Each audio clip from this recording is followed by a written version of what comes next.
Wrong button. Good morning, good afternoon, and good evening, chat. Oh, how's everybody doing today? How's everybody doing?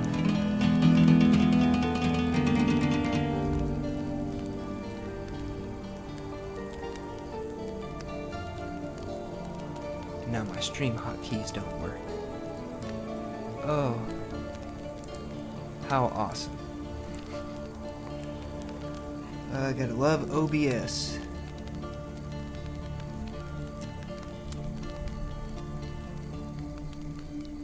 Okay.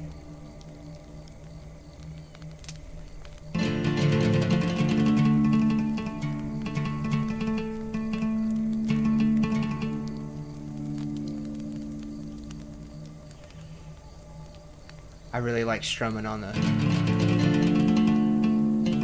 menu here. Oh, but how's everybody doing today?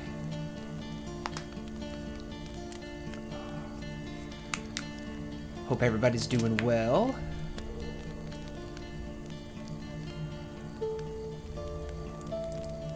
And I thought you were supposed to update.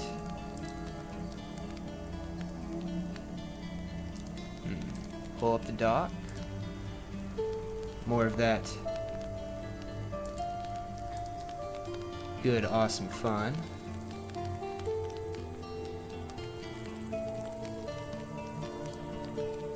You got a little oversized.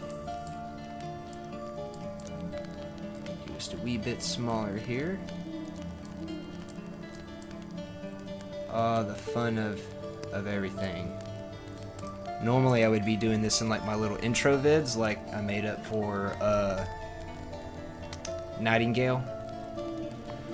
I'd be doing this little kind of funny stuff.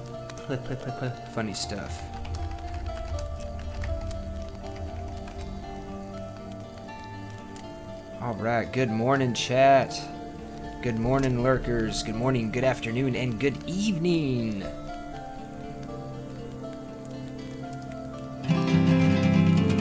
Okay, I'm done with that, I promise. So, starting out, I've got 5 bounties left to complete. And with those 5 bounties left to complete, I'll get the last achievement for Wizard with a Gun. And then, I don't know, we might fool around a little bit with some other stuff. And then we're going to get straight on into the live review. Honestly, kind of nervous about it. I'm sure you can tell from some of my vids there's been a good bit of editing on some things in some areas. So yeah, it's gonna be fun. All the ums, ers, us, buts, bliths, gonna be included today. Ah, yes. There he is. Yes, my little green-eyed Bubba. Alright, so just to go ahead and do stuff like this on the stream.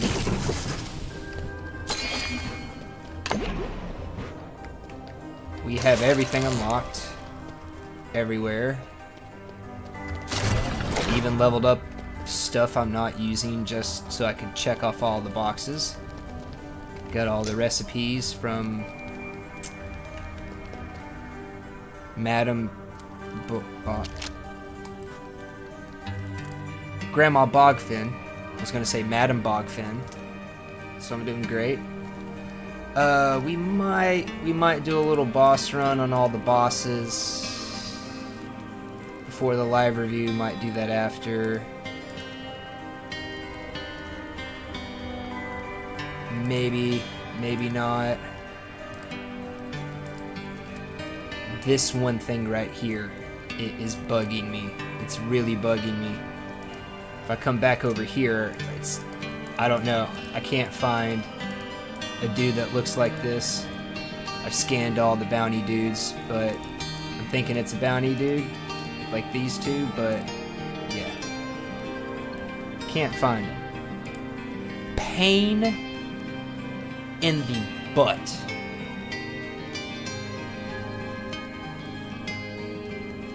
Jeremy Edward.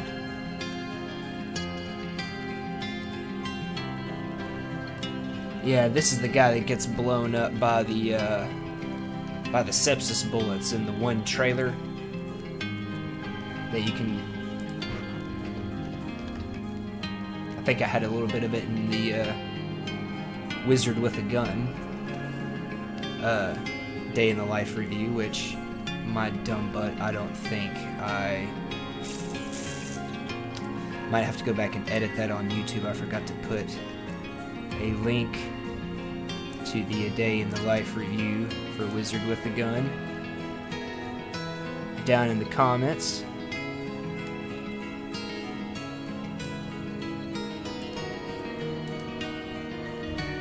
But anywho, alright, so we are, no, alright, looks like I need to do some restocking here real quick. Yeah, let me grab a few things here.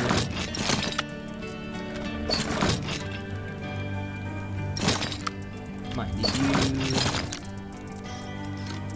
Probably need you.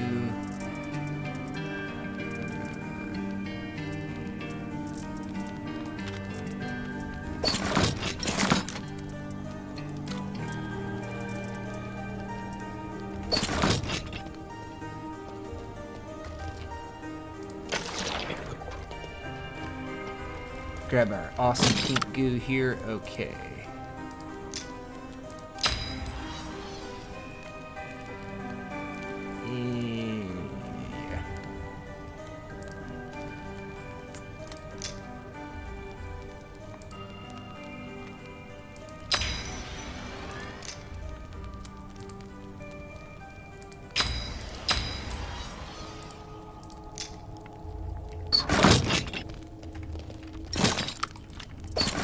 Got you and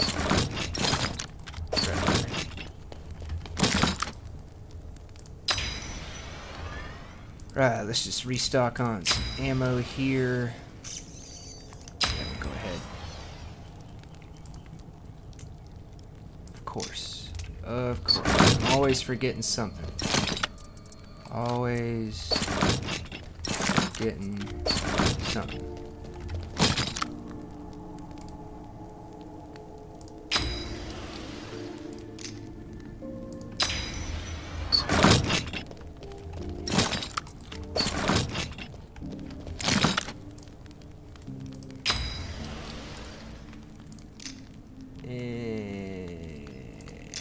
You're good. Alright.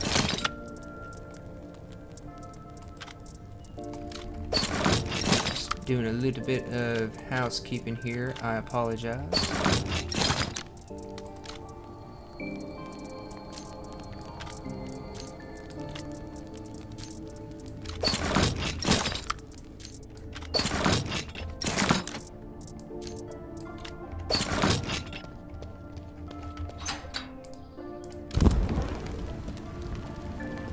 Cool, we still got 385.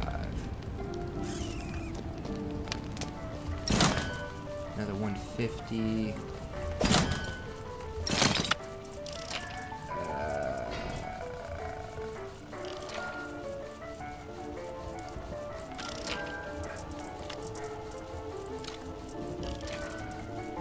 I don't think I actually need you guys for anything.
And I don't necessarily want to get rid of my last of those, do I? No, I don't.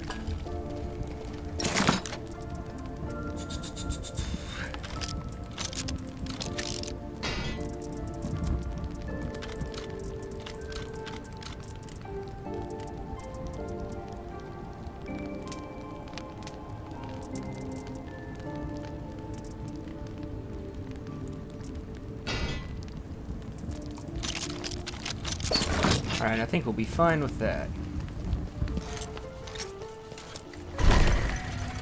Apparently I forgot to roll back time the last time I came through here.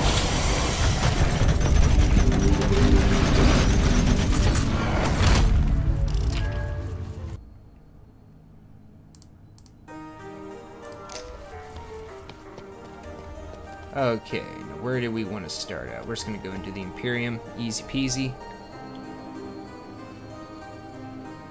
This stream is not sponsored by Monster Ultra in any way, but drink Monster. Hashtag not an ad.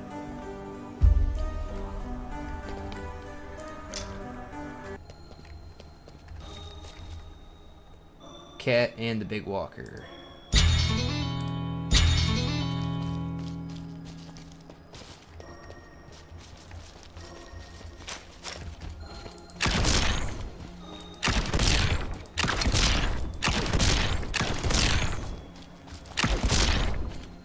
Go ahead and grab some basic stuff along the way. Alright, so I'm gonna guess the cat. No, yes. What? It's a little cat. Can I scan this?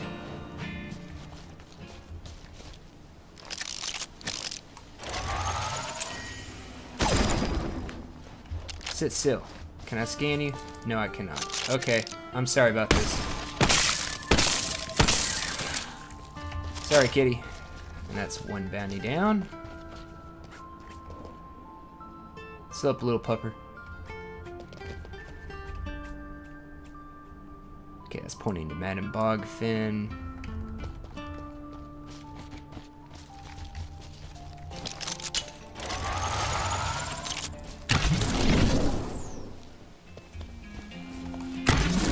This might point us to another bounty.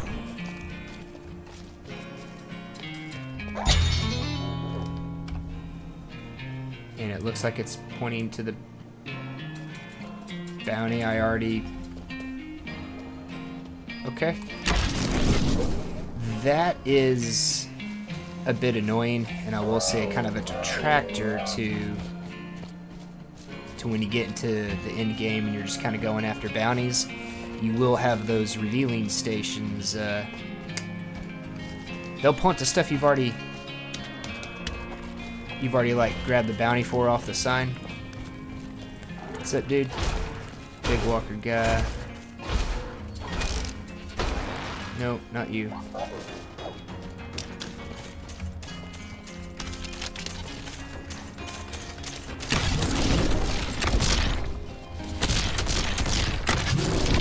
Yeah, I hear you. Okay, I can hear him over here already. Sorry? Okay, nope, don't need to skin you.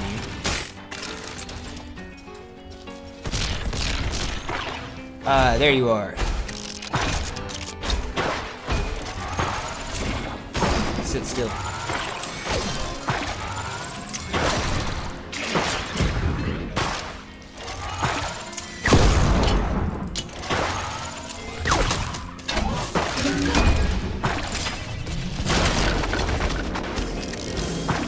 You know, we can just make this easy.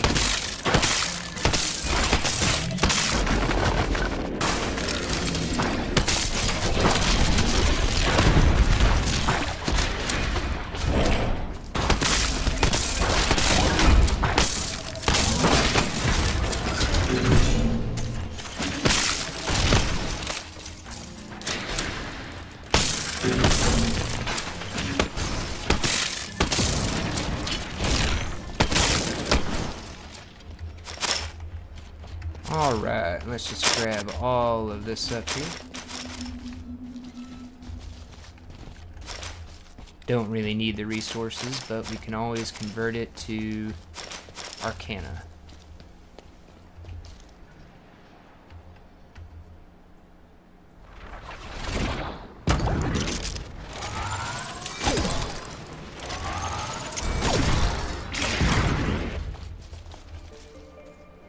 Okay, back up to about 5. 2 bounties down. We just need 3 more.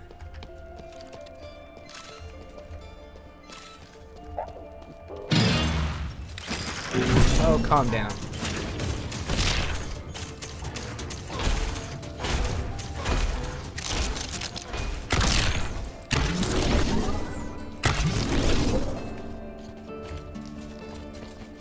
Alright, where to go?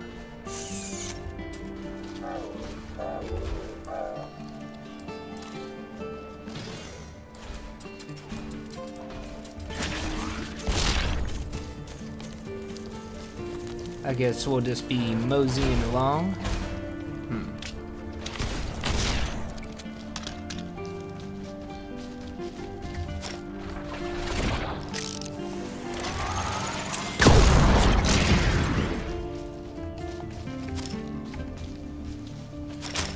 Why not? I actually don't need to take any of you or you.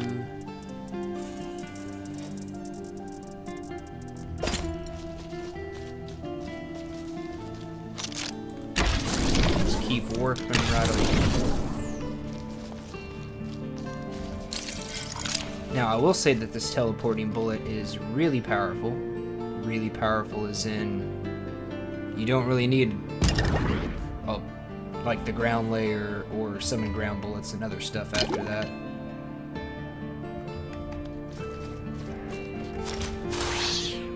What's that, cats?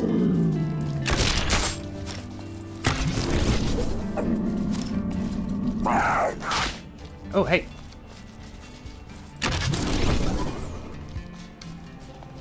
What is up?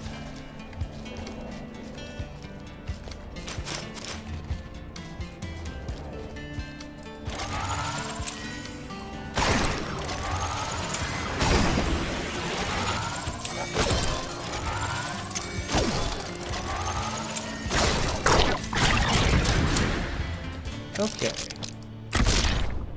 Get some more time there. Now the easiest strategy, I think, is beating the Harbinger, and then you have infinite time to run around, but with just the 5, I'm not sure I'm gonna need.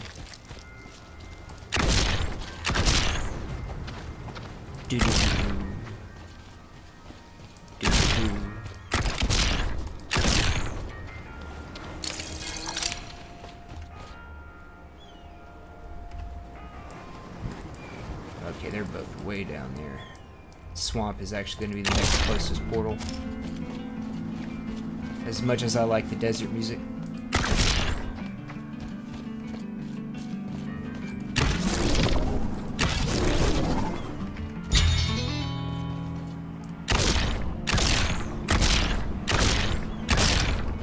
Yeah, there's that fruit.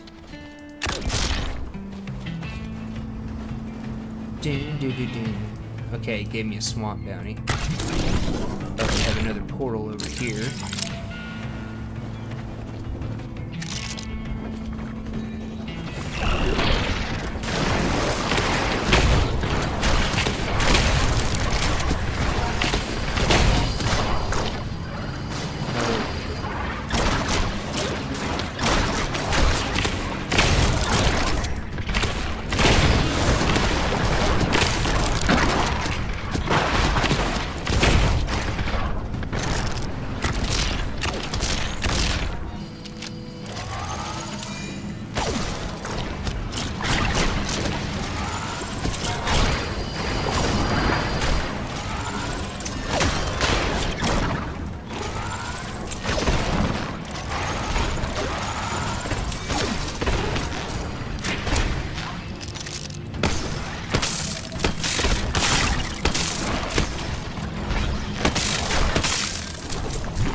Reload!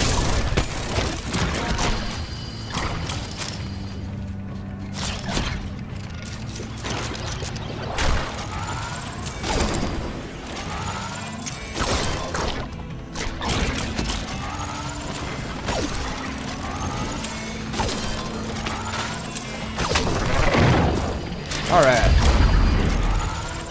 Make sure we got plenty of time on our hands. While that be waste on him. Okay. Okay.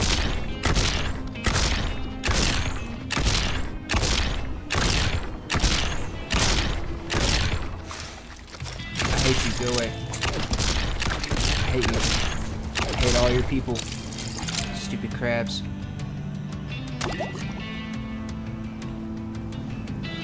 The desert has a lot of swarm enemies, and I do not like those crabs. They have provided an annoyance on more than one occasion. Okay, now we got 10 minutes.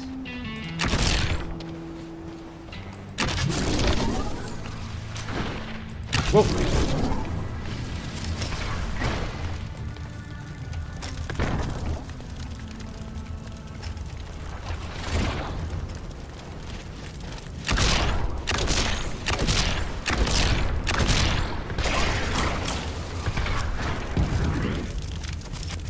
Bad turret. Bad turret.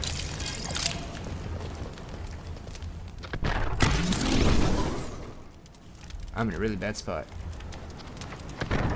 I'm in a tight spot.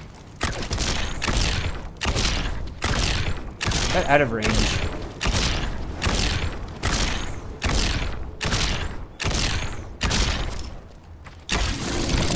Okay. Now we are filled up here.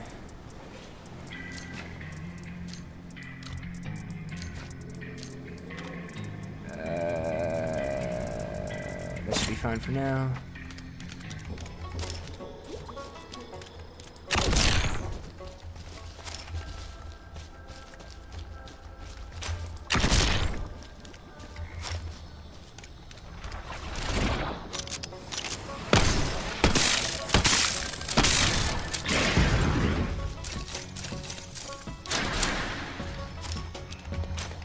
Let's go.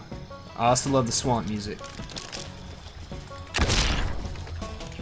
I don't think I don't like any of the biome music. I would just have to say that the swamp and the desert are probably my favorites. Now that is some distance. Oh, hey, what's up? Hey, how you doing?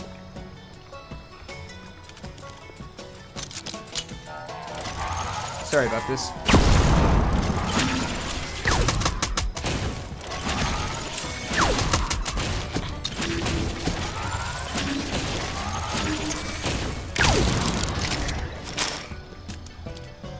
Okay.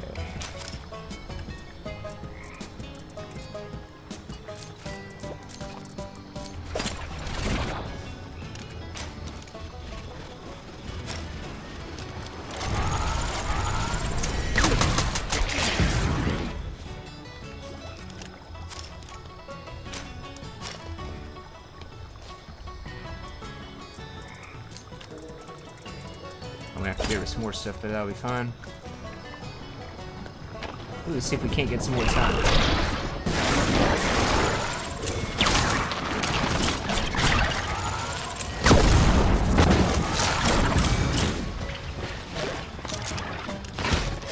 Hey, home. I do need some toxic ice.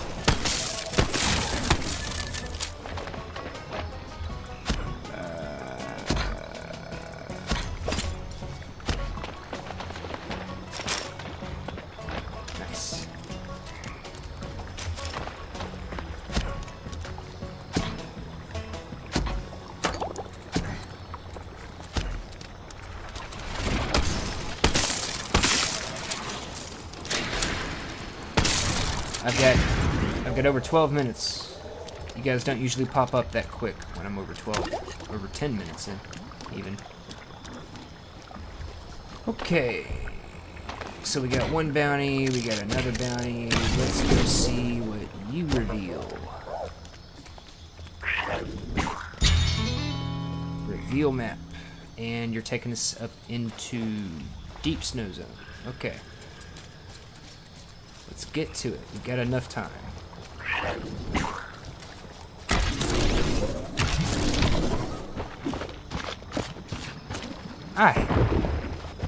You guys are just... You guys just have no concept of courtesy. You know that? What? A big dude? Without a bounty?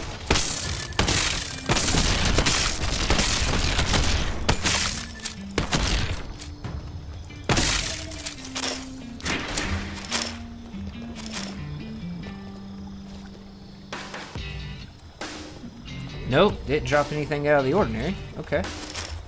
I've never seen a big dude like that before.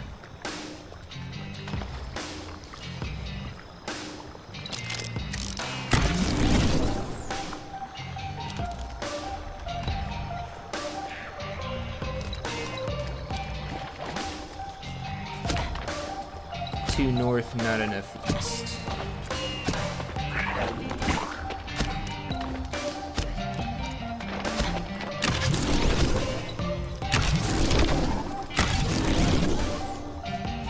And we'll just keep on moving along.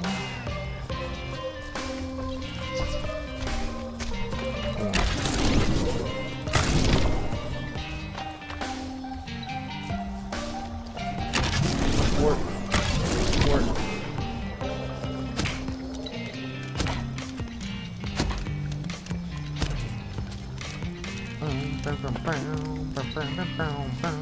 Sorry. Little frog, okay. What? Shenanigans. There we go. Okay,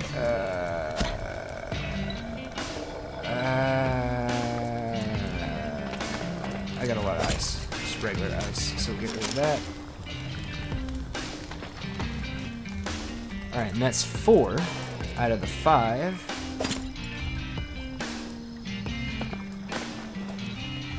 Deep north it is.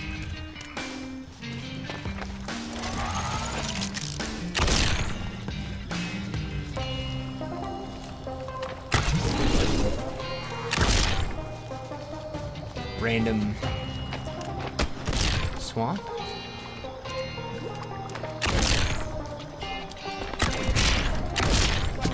Sorry, Froggy. Okay, we still got 9 minutes, plenty of time to get our last bounty.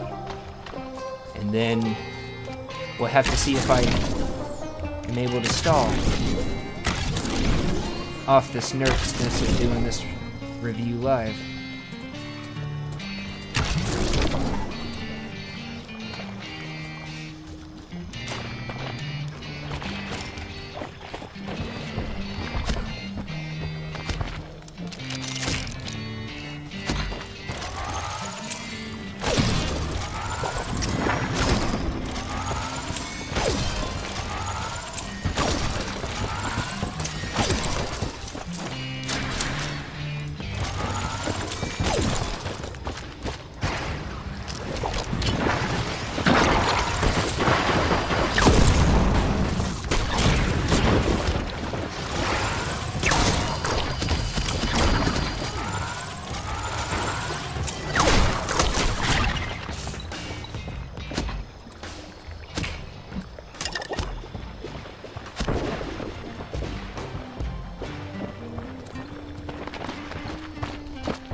Alright, now we got over 12 minutes still.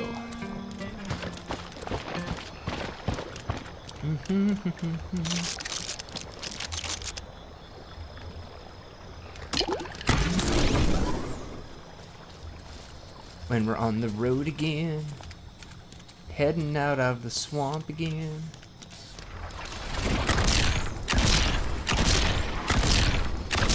I was just being lazy there. Ignore me, chat. Just being lazy. Alright.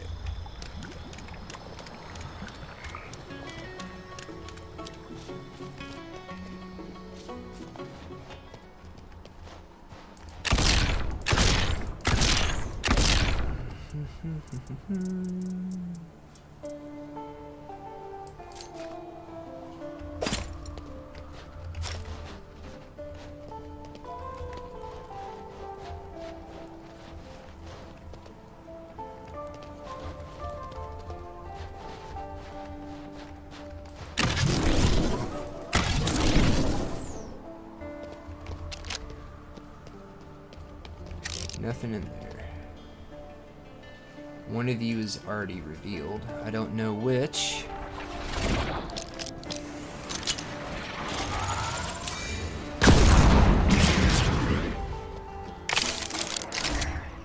Probably a little too comfortable in using that one. Because it's really high damage and expensive. Okay, so I'm betting I now have both of those bounty targets revealed.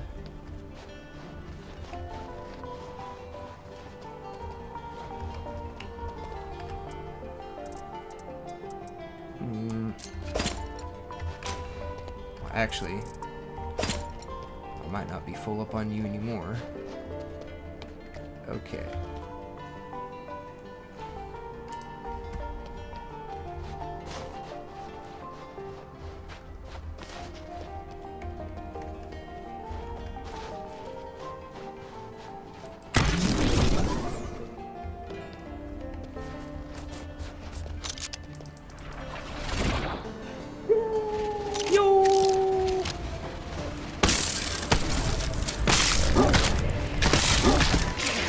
Hey, calm down.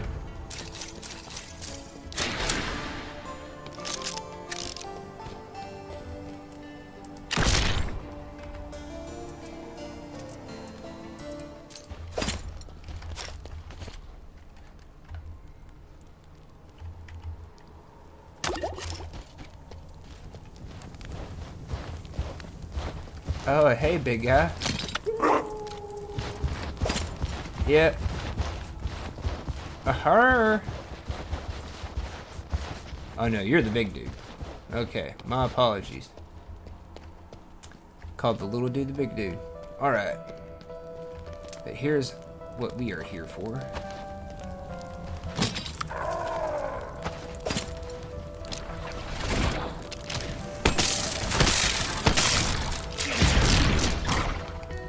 Okay.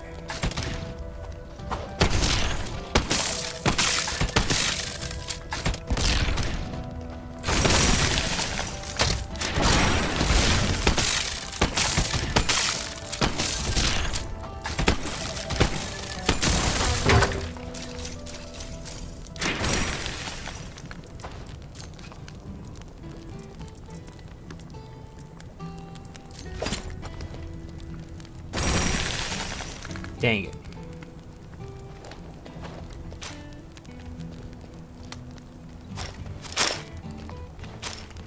It's too slow. I wasn't here for crystal ice anyway, but...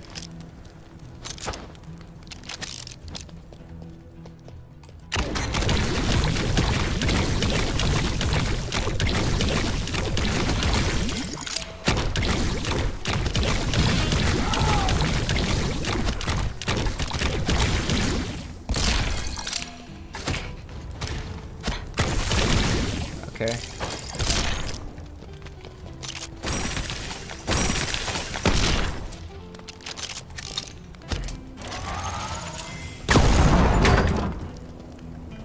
Woo!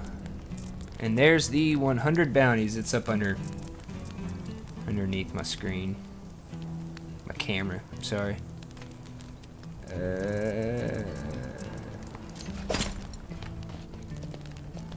Frozen waste bounty. Grab everything else that we can.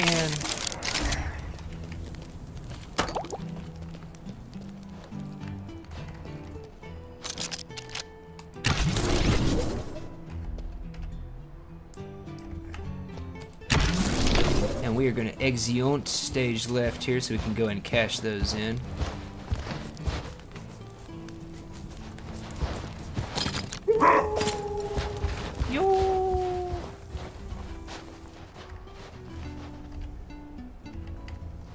We'll go the longer way around.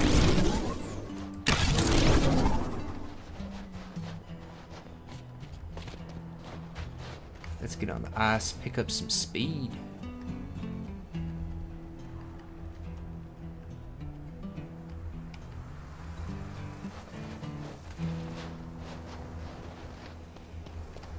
Yep.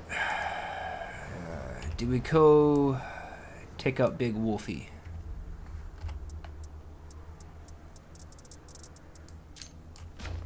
Let's go get Big Wolfie. We still got 8 minutes. And it never hurts to get greedy, right, chat? Never hurts to get greedy. Never, ever, ever.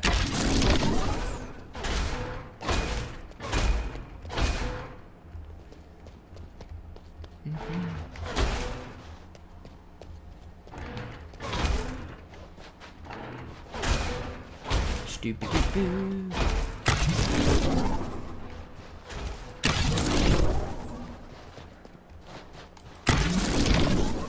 Wolfenstein, what's up, homie?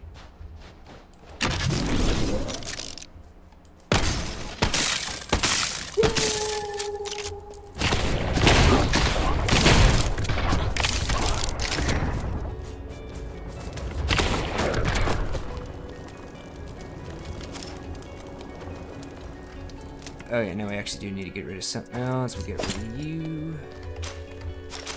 Cool, cool, cool. What we got up over here?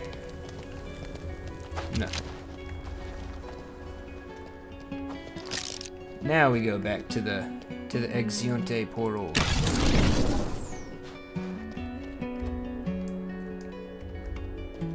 Yeah, let's just get going south.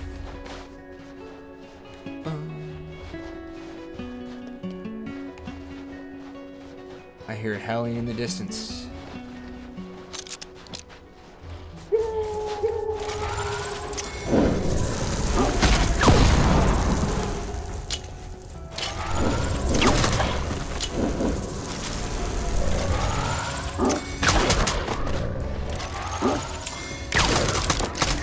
Why? Why? Why did you puppers... I feel so horrible now. I feel so terrible. Don't you dare. What's that? We don't really need the time, but it never hurts to have a little extra arcana.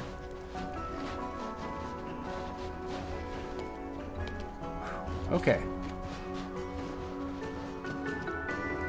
I do legit feel bad about all those puppers there, chat. I do.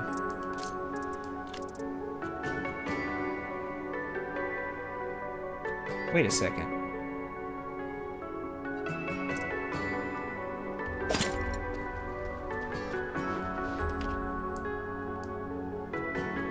Did I not pick up the bounty from them? Because I know I just picked up the one from Wolf.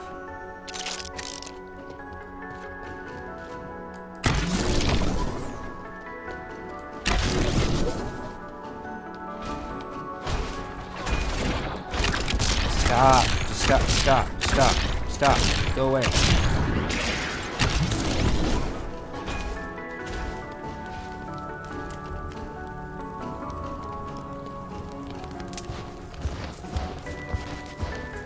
Hey, General. Don't really want to mess with the General at the moment.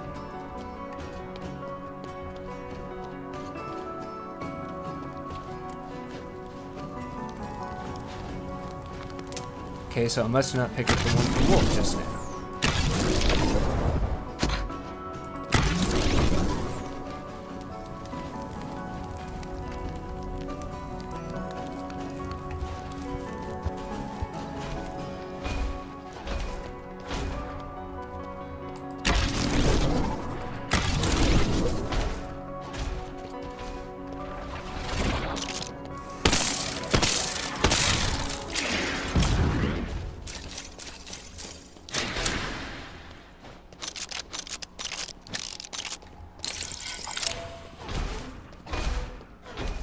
Okay, we should be getting close to...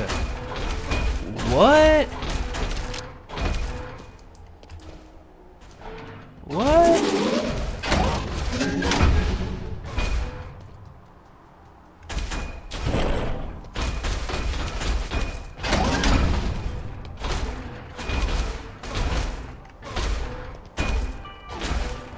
What is that?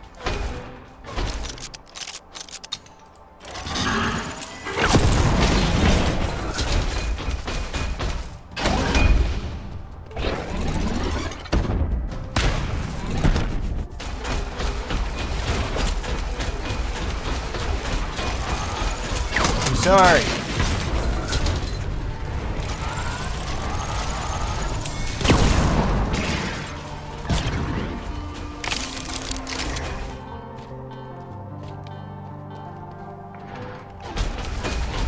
Okay, that zombie one was weird. Not sure what was going on with that. Oh no, I do have it. Got all 6. Wow. Well, I am kind of glad that I kept running around there. I got to see Zombie Walker, dude. And I tried to scan it.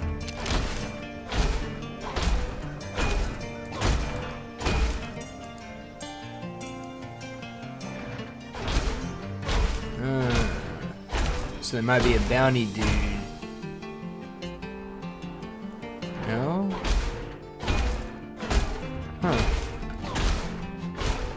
Not sure, but we're gonna move on. Because I swear some of those scans for enemies I've already done, and it's just got a new blank one in there for some reason.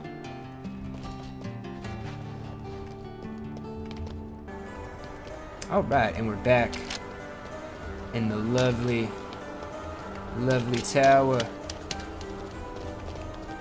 Okay.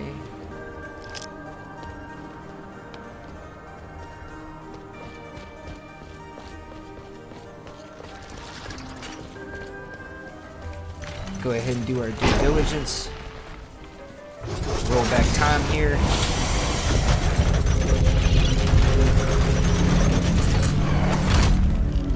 Again, hashtag not an ad. Not sponsored by Monster, but drink Monster. Okay, let's put our stuff away here. I think that's all the animal parts we got. Let's go ahead and dump off our excess arcana.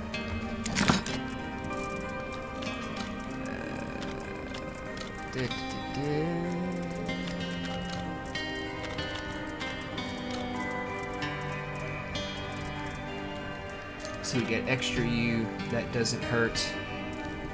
Oh no, we don't have any extra. We ran out earlier. Okay. Oh, we got extra U. That's arcana. Boop, boop. Doot, doot, shaboop.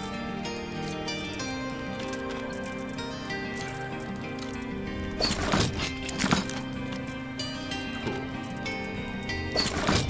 Get stocked back up. What am I looking like on rotten charcoal? Okay, yeah. What is it? Let's turn you to rotten charcoal. Thank you.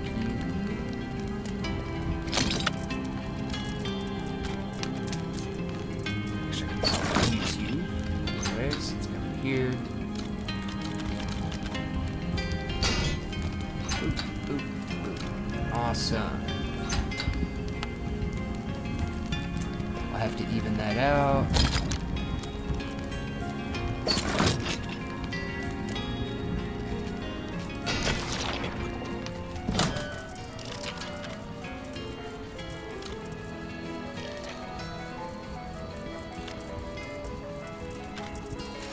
Yeah, it's enough for one.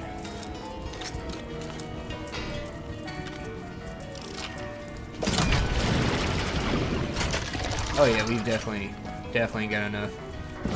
So we'll just leave you there in case we need you. And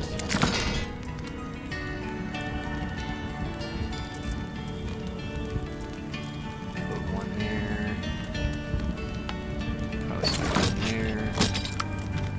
Grab some desiccated wood. Oh. Cobalt. And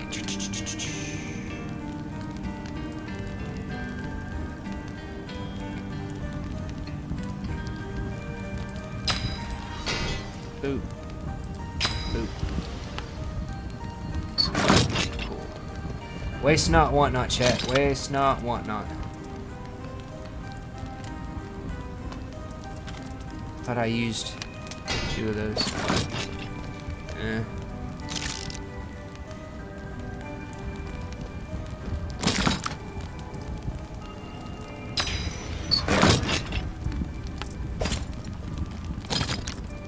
Okay. All right.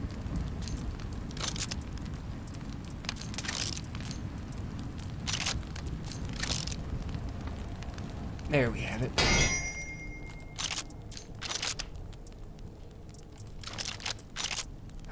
I need one more. Oh, well, that'd technically be Talia's rifle.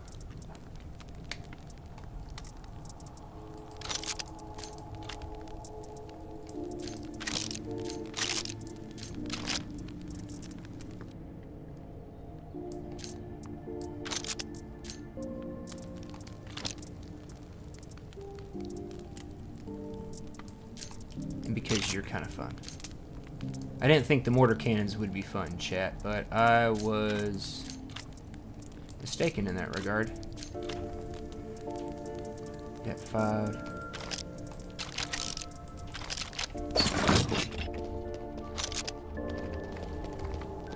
Oh, thank you for the charcoal.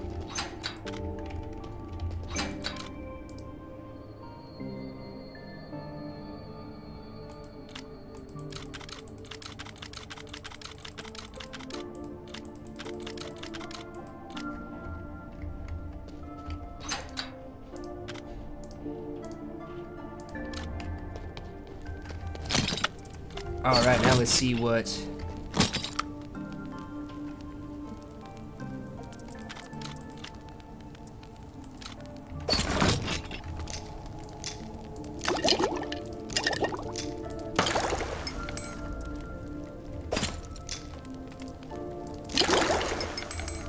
Okie dokie.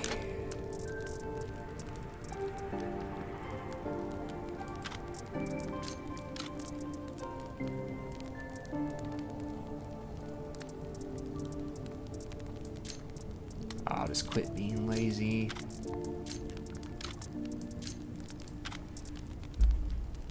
All right.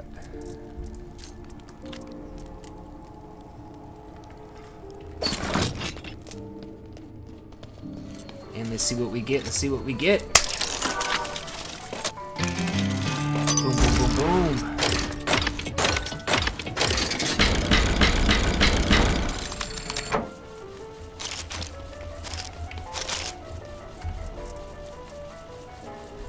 Anathema. A curse gun that deals extra damage. Oh, so this is the rifle. Okay. This is the rifle.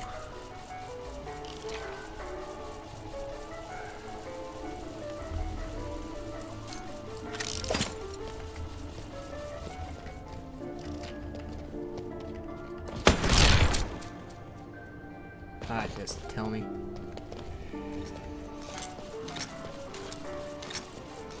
One moment, chat.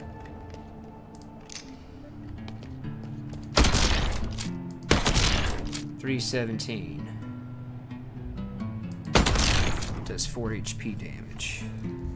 And that is a destruction 4 bullet, right? Yes.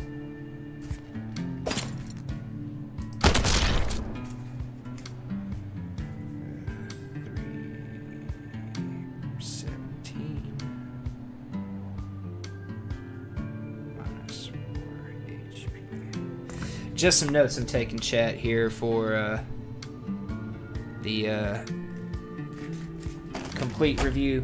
Doing some basic damage testing. It's nothing in depth, nothing trying to calculate like highest DPS or anything like that. But with these cursed guns, yeah, we're gonna throw you out. Wait, what?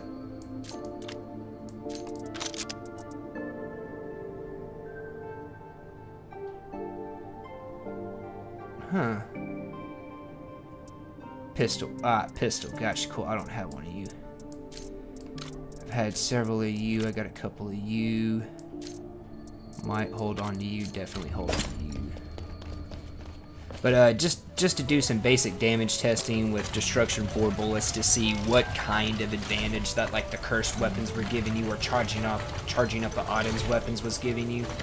Just kind of wanted a basis of comparison to see like roughly how much of an increase it was, right? Because it can say that it increases your damage all day long at the cost of your health, but that doesn't actually mean it increases your damage in a meaningful or significant way. Okay.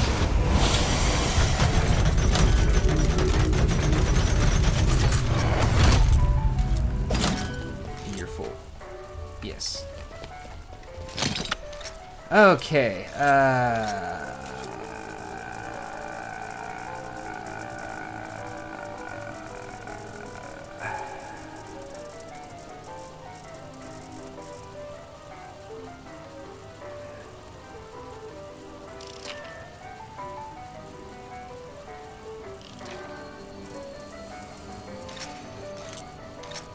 Wonk. Your guns are funny, kind of entertaining, but I do not want to be having to use them in this moment. So we will put Le Pistol there.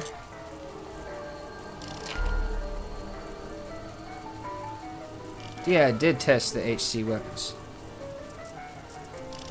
Okay, cool.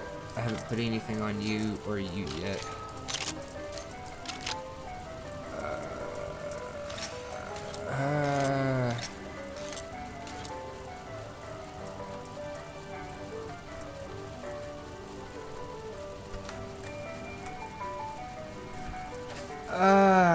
Oh, slinging stuff around.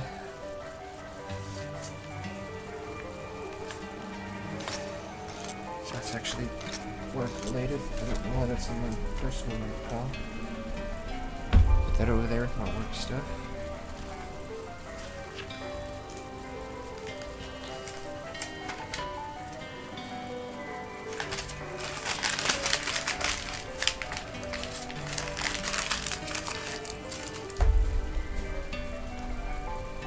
Alright, okay.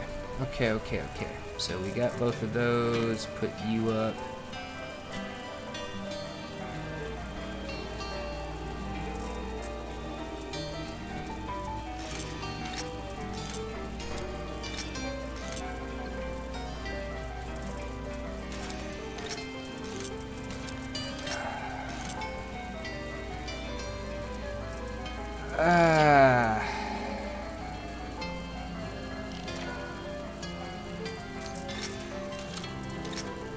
I'm more likely to use 2 of you than I am 2 of anything else.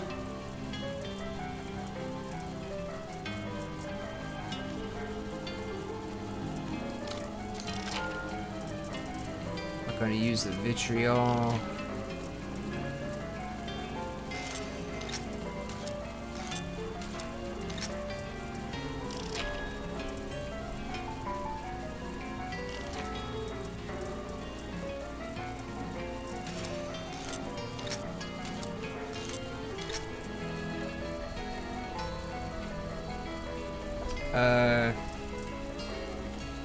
I didn't really like the vitriol, so we won't keep a spare of it. And that was really long and complicated for no reason. I apologize, chat. Okay.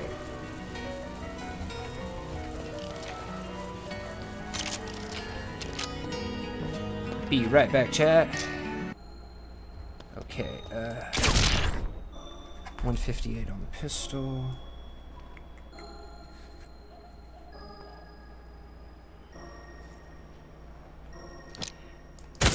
290. Right? Yeah, 290. Wow.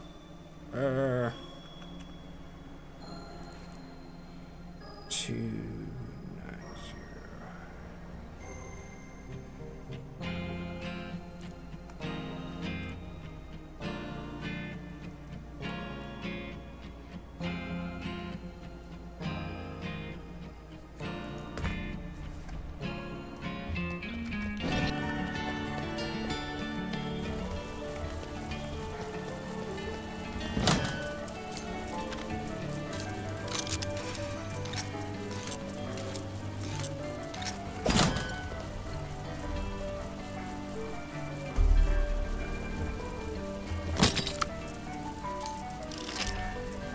there anything else new that I have?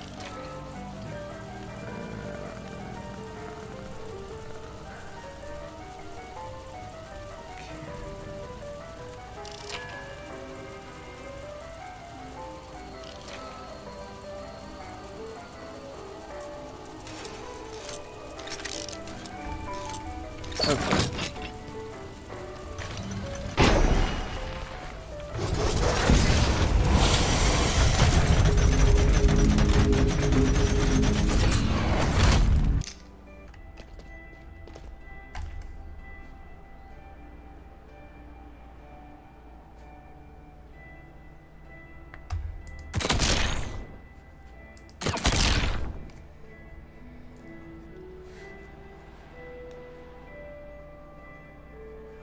53.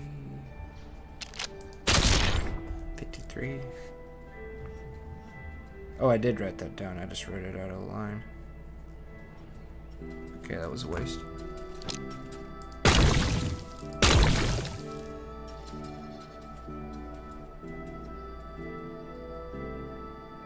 Yeah, just like the other rotten weapons, it's...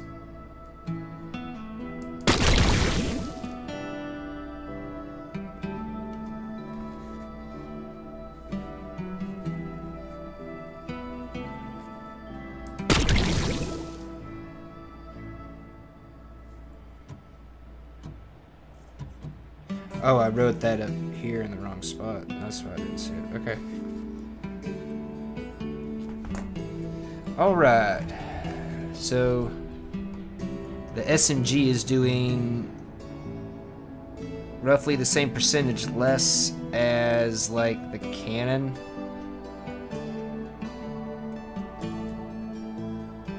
And if we divide that in half...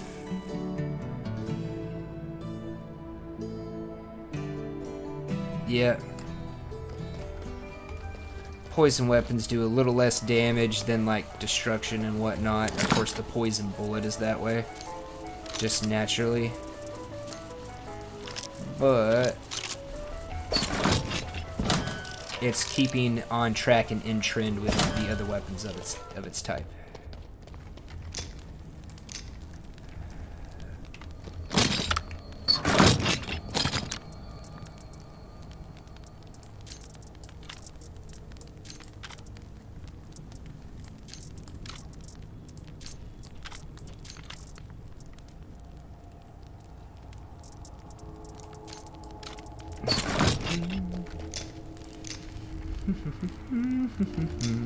Oh, that's 200 apiece. 400.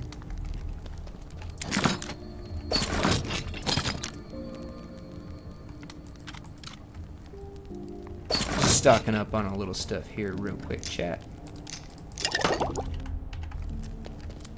Mini presses, boom. Okay.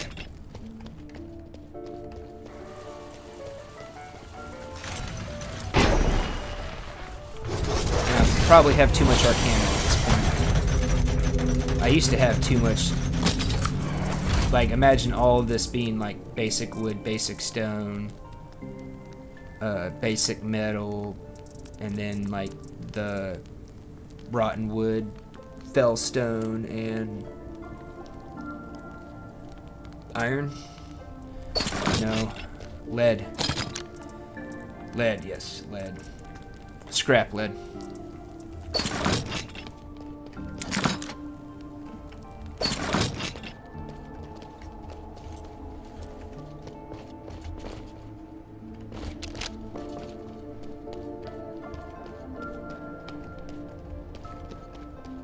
Okay.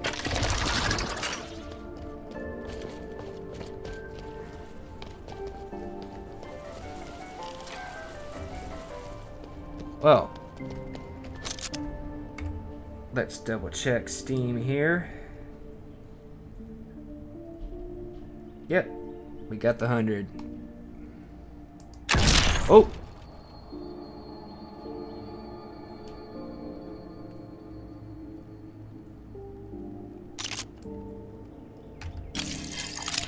You saw nothing, chat. You saw nothing. Anywho, alright, so... time for me to work up the nerve to get into doing this little bit of a review here. I've never done a live review. That's kind of why I'm wanting to do one.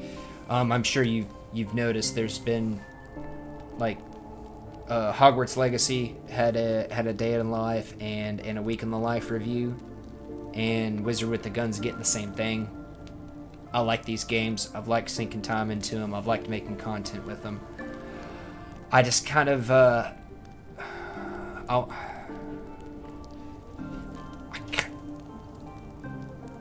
for the most part, I know like how I want to do these kinds of reviews and whatnot, but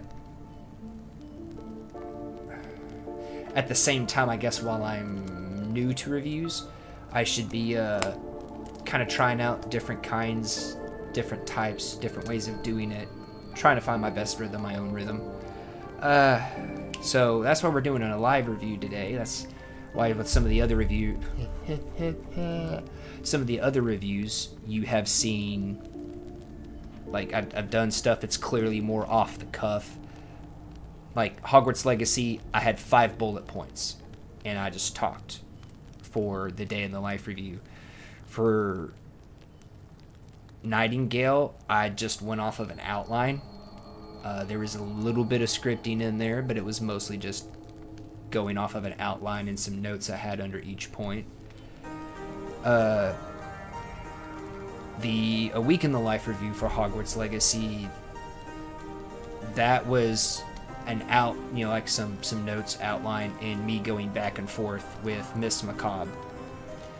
A day in the life review for Wizard with the Gun, shameless plug, go check all those out on YouTube. I don't blame you if you don't want to check out the Hogwarts Legacy week in the life. It was like 2 hours and 1 minute, 2 hours and 10 minutes.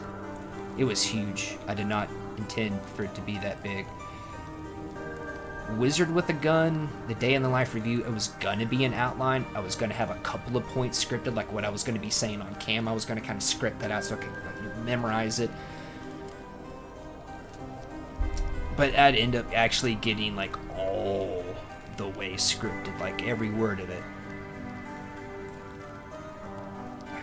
And I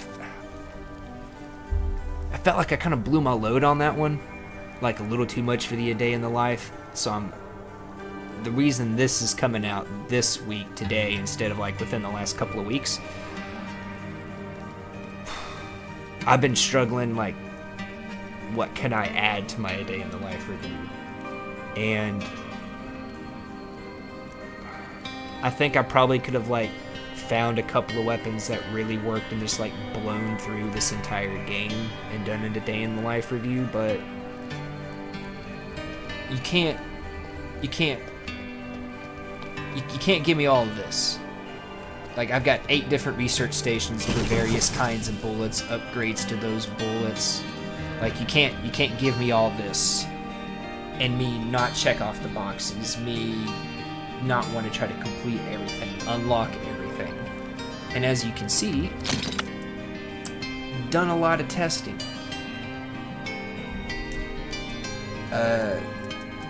These are pretty much the main guns I was using, along with Port Breaker over here throughout the back half of the game. Like after Orion, it was mainly these combinations, and I just moved them from Trusty on up to the Refined.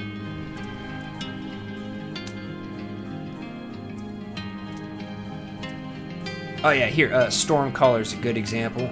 I've got the Thunderlord here. And it's the same thing, only the Refined is better. I basically copied Stormcaller onto that HC weapon to see what the difference would be. But I was using this same combination in a Rugged and a Trusty before the Refined. Trusty Duster here, Icebreaker, I just didn't feel like making another shotgun, to freeze and use stasis. I just didn't feel like making another one, so I kept that. Stasis Buster, I haven't really touched that since I was trying out stasis combined with force. Trusty Duster got me through a really tight spot when I thought I was going to get obliterated and die, so Trusty Duster gets to stay around because Trusty Duster earned its keep.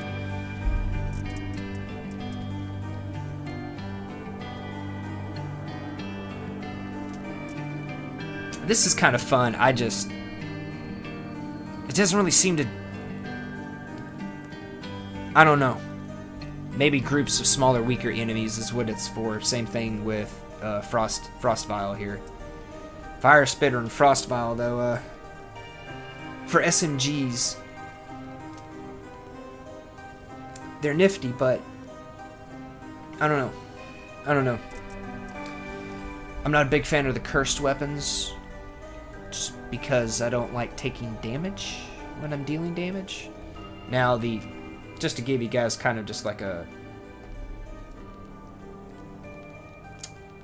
We'll look at the shotgun, right? So the refined shotgun, just your basic refined shotgun with destruction 4 bullets, is going to do 59 per pellet, right? You shoot out a little spray, but each one of them does 59 damage.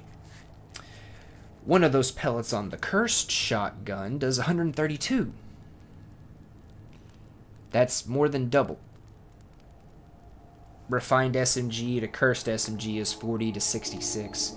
Refined pistol to cursed pistol is 132 to 172. So you are getting extra damage. But, I mean, the shotgun, you're more than doubling your damage from the refined tier, and you're only taking 3 HP damage. The cannon is very worth it as well, in my opinion. Now, of course, the Oddins, we'll get into it in the review, but yeah, instead of 277, you're doing 436, but you're taking 5 HP. So that's why I was doing all this different kind of testing with all these different guns, and as you can see, I got a lot more copies I can make different variations on. I need to make an Oddins cannon. Kind of like I got the cursed one. Now this one right here, the fish skull rifle. This is about the only weapon I haven't done any kind of like testing out on, and I really like it. But I don't want to do something I've already done, so I'm trying to figure out something I might be able to do with this one. Something a little different. I'm gonna try.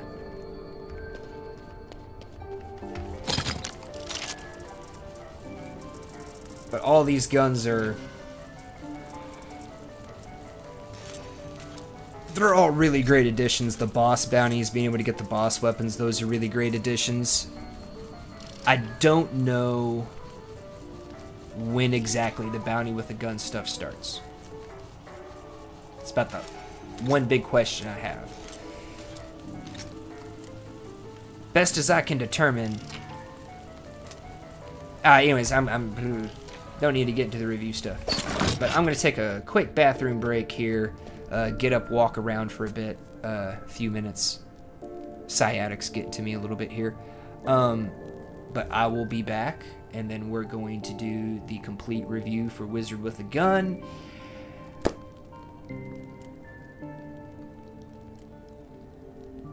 And then I'm not sure.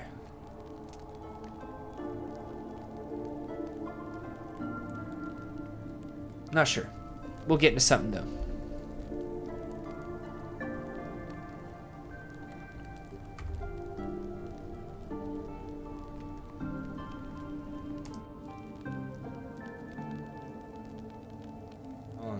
Be right back screen.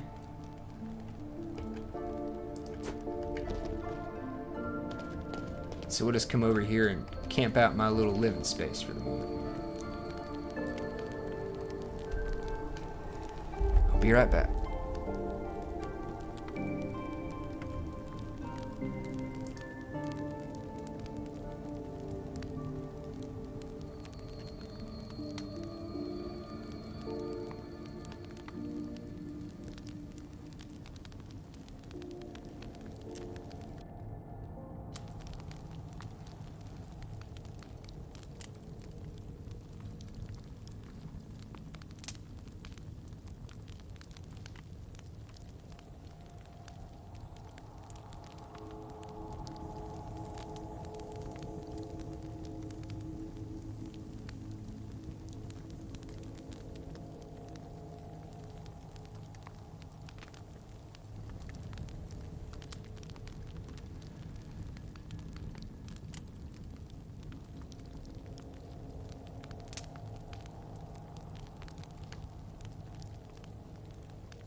Alright, and we are back. Sorry about that, chat. Oh, alright, well, I think... A little windy outside. Alright.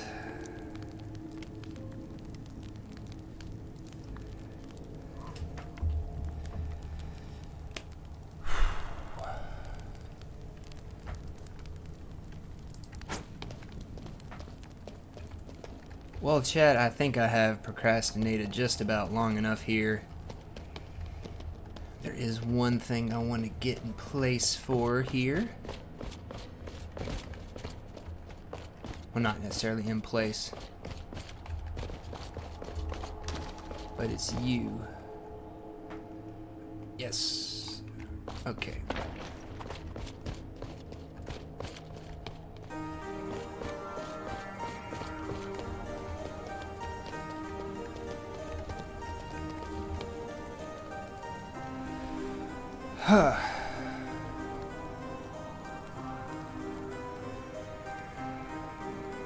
Little windy outside.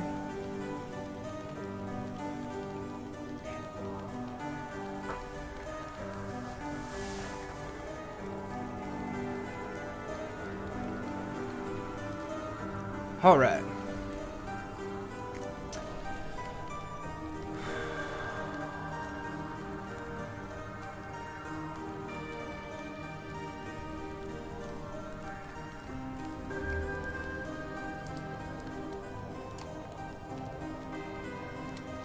Sorry, chat, gonna be... Need to just get my notes up here.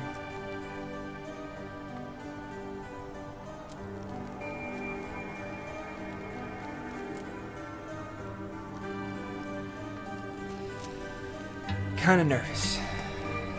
Let's get some go juice. Once again, hashtag not an ad, not sponsored by Monster, but a drink.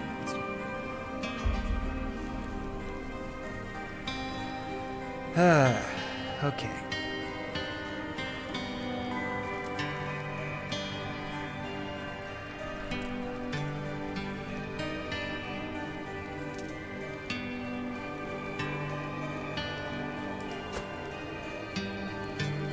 And welcome to the complete review of Wizard with a Gun. Doing this live on stream, there will be a breakout video that will accompany this review, so that way you don't have to watch the whole stream for it. Now, for a complete review, it's a game where I've played it through to as complete as I possibly can. I've done just about everything I can, checked out just about everything I can, tested everything I can. In this case, scanned everything I can. Well, for the most part. I do have a few things that are eluding me. One particular thing down here, and then, well, I'm not exactly sure, some of these aren't duplicates of other things that are already in the game, but I've played things as complete as I can with Wizard with a Gun, and I wasn't able to get 168, 150 plus hours of gameplay out of it, so I did do a week in the life review. But we're gonna get right on into it.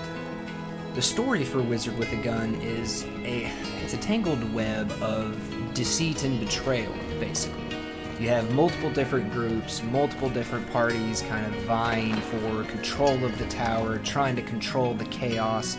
You have a princess that wants to use the tower as like a prison because it's removed from the normal flow of space-time. You've got this guy here, Marcus the Magnificent. He and his father are planning to try to use the Oculus portal to gain infinite power, right? You know, the age-old ploy of become all-powerful and then take over the world.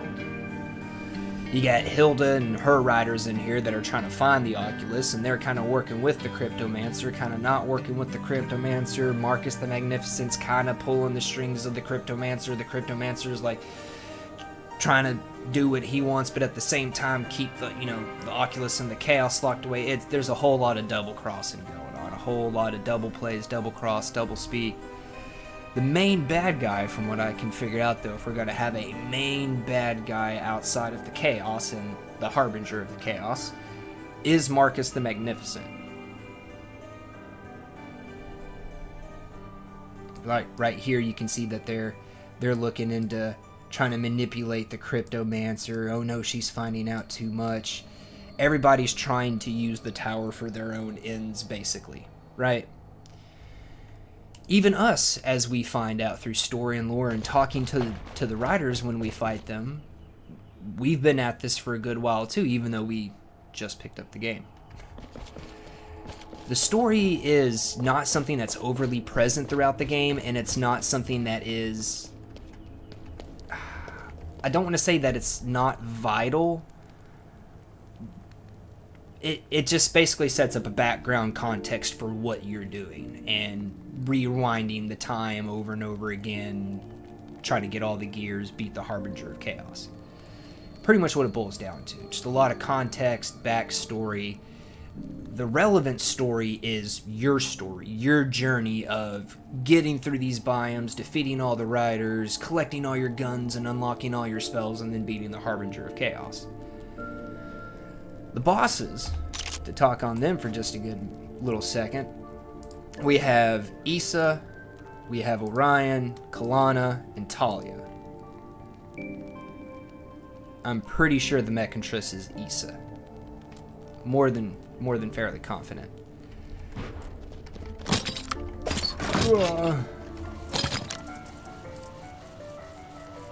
Okay, so Wallace doesn't say anything about being Issa's. That says something about being Orion's. That says something about being Kalana's. I'm guessing if we come down here to the rifle... No, oh, well, I named it Talia's Overwatch, but it's just called Rifle, and it doesn't say anything about being Talia's, so... Pretty sure the Mechantress is Issa, though. Now, each of these 4 bosses has their own mechanics. They have their own arena.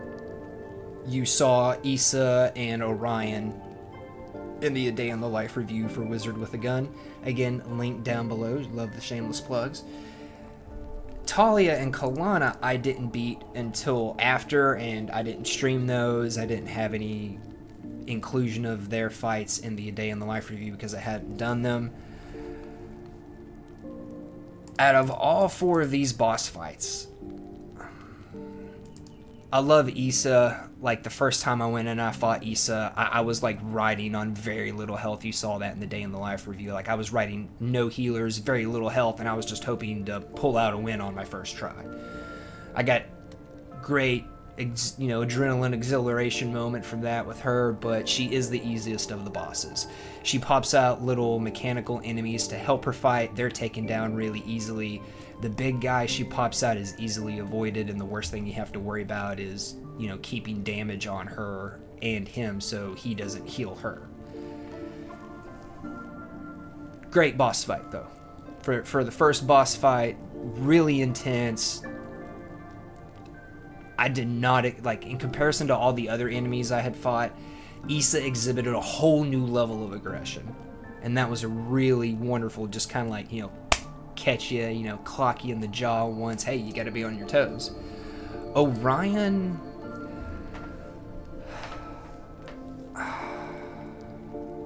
I'm torn on Orion.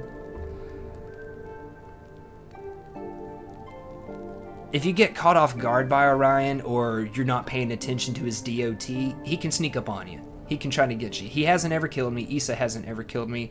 Kalana hasn't killed me, and Talia's never killed me, but... outside of just the sheer amount of damage he can throw out with his minigun stacked up on top the DOT, he doesn't have a whole lot that really... He doesn't have a whole lot to put a whole lot of pressure on you other than, oh crap, I wasn't paying attention, I just let him shoot me with half of his minigun rounds. The DOT will stack up, but it's nothing that your potions can't overcome if you're paying attention to your health. Between Issa and Orion in the Day in the Life review, I did have the idea of, well, could I just stack up a bunch of my best healing potions and just tank the crap out of all their damage? No. Issa probably. She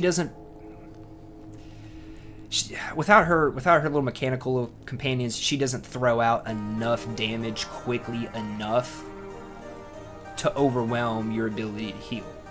Plus, you know, you're on the move. Orion does have the ability to overwhelm your ability to heal. I was trying the tanking idea, and if I had a video ready, I'd just go ahead and pull that up and show you that on stream. But in trying to test to see if I could tank him, he almost killed me. And I was using the best healing potions in the game, the ones that heal 900. I was using the grand healing potions. And he still almost overwhelmed me while I was healing. So, I'm going to have to go with no. You wouldn't be able to just tank him out. Kalana, if you don't stay moving, like, you have to stay moving. If you don't stay moving, she is going to knock you around, she's going to freeze you, she's going to get chill effects off on you, she's got ice drill, I'm pretty sure, is one of her powders on her main weapon, because it does the little spray out when she busts up one of her ice blocks. And then she just keeps layering more and more and more of the force blasts out, and that knocks you around into the spike, not the spikes, but the little cactus plants on the edge of the arena, and that just knocks you around, constantly keeps ticking up damage. I went back to fight Kalana, and I was like, oh, I beat her once, you know, I got this, this ain't gonna be no thing. I wasn't stocked up on healers, I didn't go in prepared, and quite literally the trusty duster here got me through. I ran out of ammo, and you know, my fire shotgun, I was using the refined version at the time, but I just didn't have any damage. I couldn't put out any damage. I was out of all my damage bullets, and that was literally the only gun I had, but it pulled me through just barely, which is why the trusty duster is going to be sticking around even though I'm not using it. Yep. Kalana to me was the hardest. Now, that's just because of all the knocking around, the freezing, the limiting my mobility, able to throw me off so I'm not necessarily in control of where I want to go. Talia, you can tell that she is supposed to be the most difficult boss fight, because instead of like this big square arena like you get for Issa, like you get for Orion, like you get for Kalana, you have a thin ring that you have to navigate around. There's boxes on there you can use for cover. They also provide obstructions for if you're trying to move. I would highly recommend using teleporting bullets with Talia, just like our friend did in the trailer, because they come in handy, and it's gonna seem kind of counterintuitive, but you actually want to navigate, dodge, get through her little electric traps that she throws out on the floor to shock you, damage you, limit your mobility. But you want to get up in Talia's face, because then she's going to try to melee you with the butt of her rifle. That is much easier to dodge and does less damage than when she shoots you. Her arena, I would say, is the most difficult, but Talia herself was not the most difficult boss. For me, it was Kalana, because I guess maybe this is more of a personal thing, but when an enemy really starts to like deny me mobility, deny me the ability to use my attacks, like piling up denial on me is one of the easiest ways to frustrate me. And Kalana, while denying your movement, and then she just lays into you when you don't have control of your mobility because you're frozen or she's just knocking you around. The denial of my movement, which is your main way, your only way to avoid damage. Yeah, that's why I'm going to say Kalana was the hardest boss fight, at least for me, because of that frustration. Now, the Harbinger being the final boss, the Harbinger throws out emissaries at you, it throws out eyes at you, it has, I guess they would be ambush rifts. It has ambush rifts pop up on you. The emissaries start throwing out the mites. This is another enemy that the boss spawns up on you. I just never taken the time to stop to scan it during the final boss fight. Mainly because I kill those things so quickly. Easiest way to kill those things outside of something like a shotgun with order bullets on it is a shotgun where you pile up lightning strike on it. And because, well, I mean, you see this on both on 2 different Odin's shotguns, the Odin's ring finger. Yeah, easiest way is to fully charge up an Odin shotgun and then just unleash a lightning strike 4 on an enemy. I haven't found too many enemies that don't get really overwhelmed by that kind of attack from Odin shotgun quickly enough. Now I've also got what I'm calling the Priest. You know, good old Manwa there. It's the Fidrosh sawed-off shotgun, and it does really great as well. It reloads really quickly, and you're able to pile out damage on it really easily, especially with order. And if you get right up in their face, you're hitting whatever enemy with the full spread of the order, kind of like you are with the Odin shotgun, and it just really overwhelms them in terms of damage.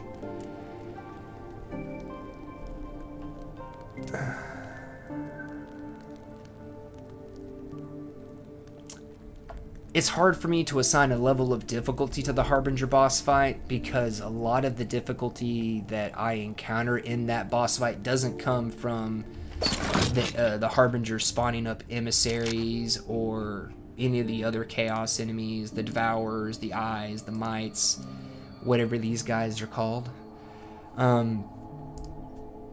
When it starts to do a lot of attacks, it's raining down chaos, it's throwing out a ton of chaos, it's doing like the 5-7 spread beam.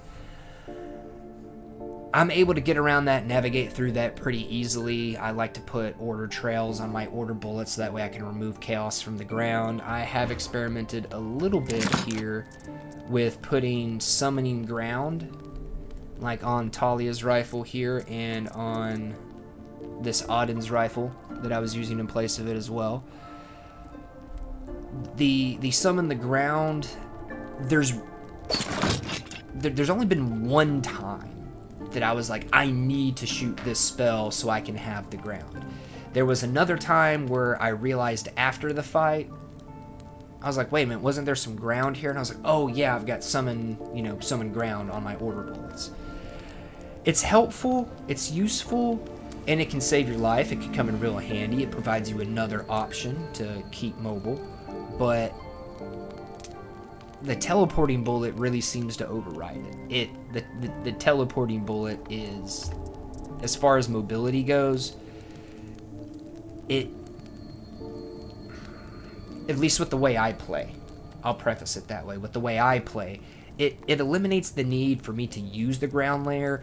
It eliminates the need for me to worry about resources to have ammunition to shoot out of the ground layer. For me, it also like completely eliminated the need to look into the summon ground bullet. The summon ground bullet is what you see Hilda using in a couple of the trailers where she's shooting out of her like little wonder bus and then she bounces across the little stones trying to get up to the Oculus portal. I have never used this bullet once. And that's mainly because of the teleport bullet providing that mobility. Now, again, in the Harbinger boss fight, it has come up where the summon ground, hey, I noticed it. I found a need to craft a ground layer in the middle of another run just to keep some allies that I had charmed with me because I was wanting to take, it was 2 of the Eskimo people that had like the big melee weapons, and I wanted to take them with me to fight the Harbinger. They died almost immediately. Even with all of the upgrades on charm bullets to give them extra health, extra damage.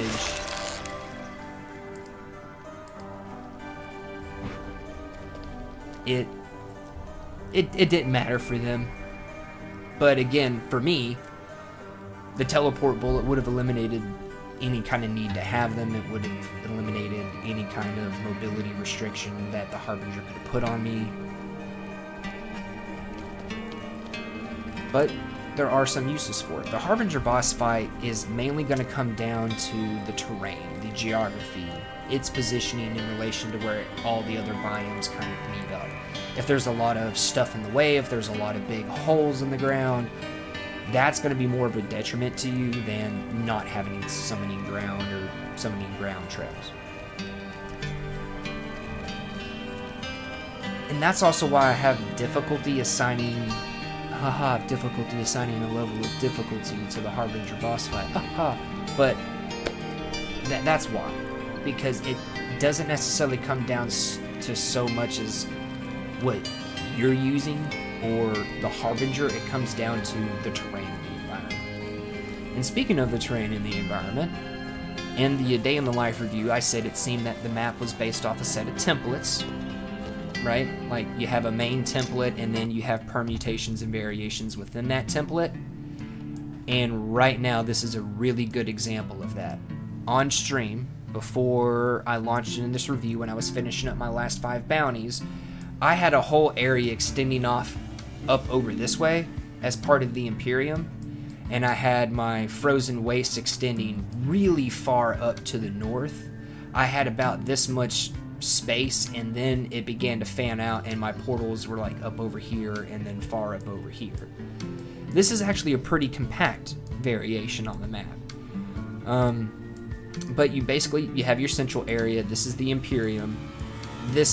All of the different biomes, like this would be the Imperium here with these portals, and this up here would be your frozen waste. This down here is going to be your desert, and this over here is going to be the fell, the swamp. All of them coalesce around the middle where the Oculus is, and that's the Harbinger boss fight. Now with this setup, these 2 big holes could provide some huge issues to me in the boss fight. Now if the boss fight was like more over here, I would have all this area. I wouldn't even have to worry about these 2. Pretty much, if I'm bumping up into those 2, I'm going too far in one direction. But the map is based off basically a set of templates.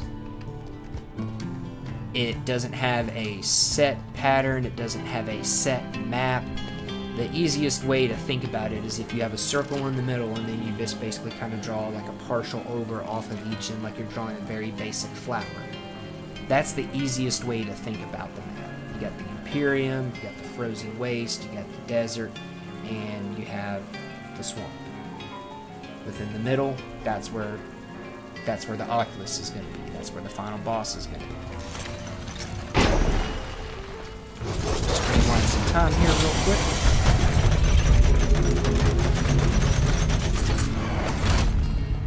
Enemies outside of the bosses, I don't have too many comments on them. It's usually the higher level, the area you go in, and the bigger the enemy, the physically bigger the enemy is, the harder they're going to be to bring down. That's pretty much the pattern.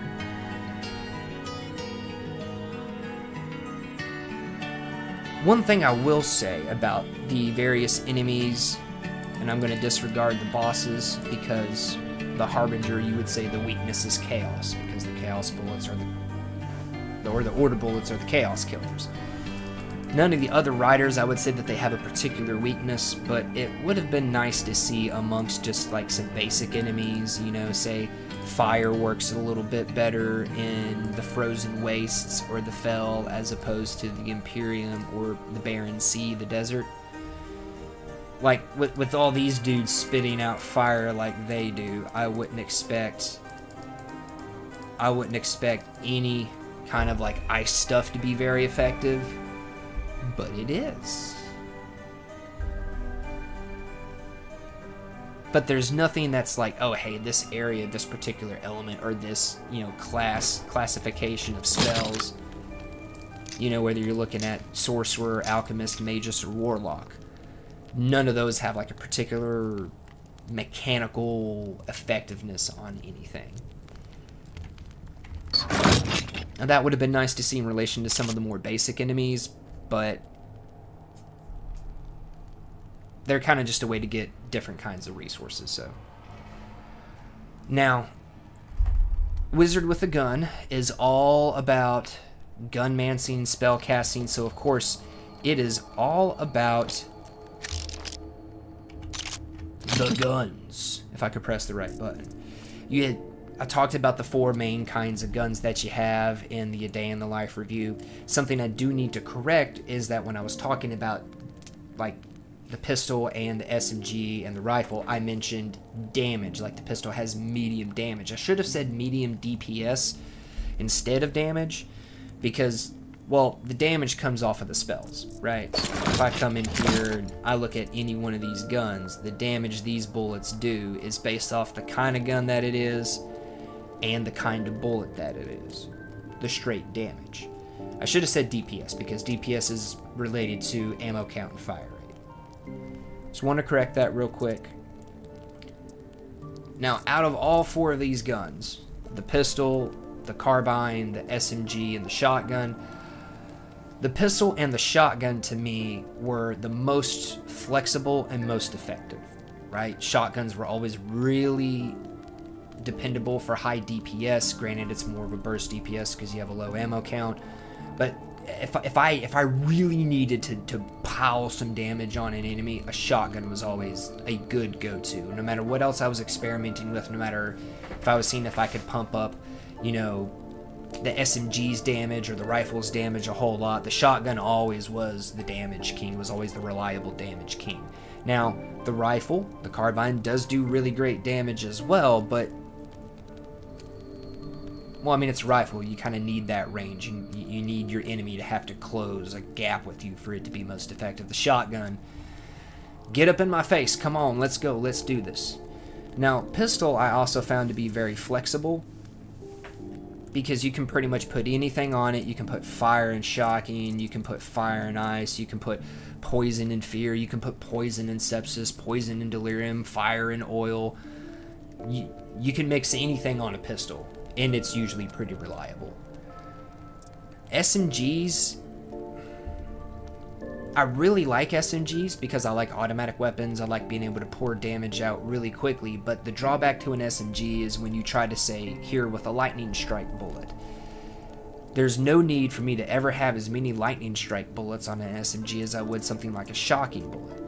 And in all honesty, doing something more like a, you know, combining like poison and freezing, or combining poison and fire, freezing and fire, lightning and fire, that's more effective on an SMG than trying to, say, pair up a poison finisher or a stunning bullet or a freezing bullet.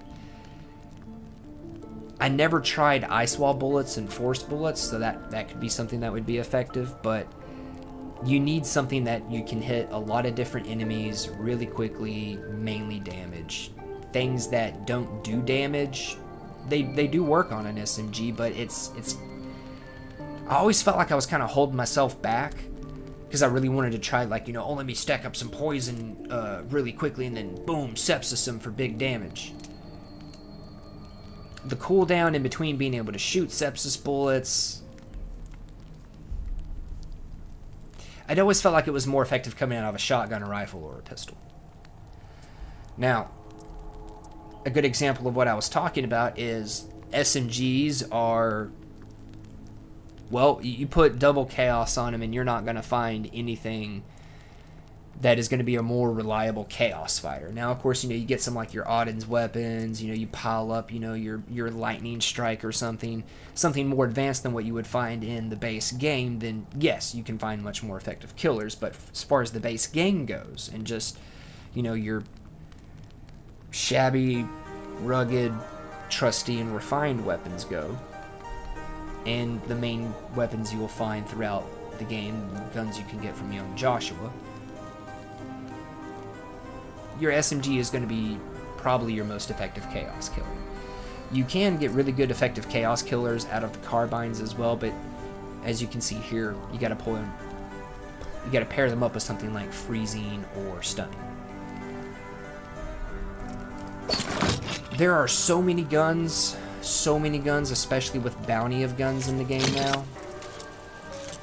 There is so much to experiment with, there's so much to test, there's so much to try out, there's so much that you can mess with, you know, change, modify, and find your perfect combo of weapons, perfect combo of spells on them. Especially with some of the extra abilities some of these newer guns do.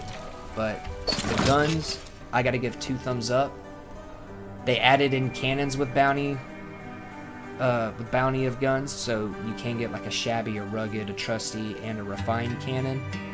Those I found only to be able to put like one kind of bullet on. They didn't have the ability to put two kinds of bullets. Don't quote me, but I want to say that. And I thought I had another cannon, but all the advanced cannons, they come with two.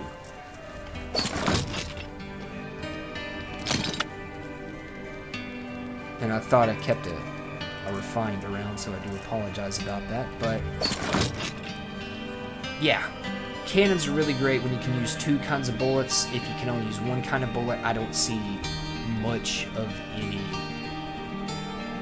like, unless that's like maybe your destruction bullet gun. But it is something fun, it is something new, it is something different to try. It allows for more different kinds of play styles, and it allows for, well, because I have started up another save just so I can see about maybe when Bounty with a Gun started, but it's clear that it's going to be after you defeat several, no, I shouldn't say several, multiple of the riders. My money, as best as I can anticipate with what I know about Wizard with a Gun, I would think when you unlock the Barren Wastes after you beat Kalana and you have access to all 4 biomes, that would be the earliest Bounty of Guns would start. There are so many different powders.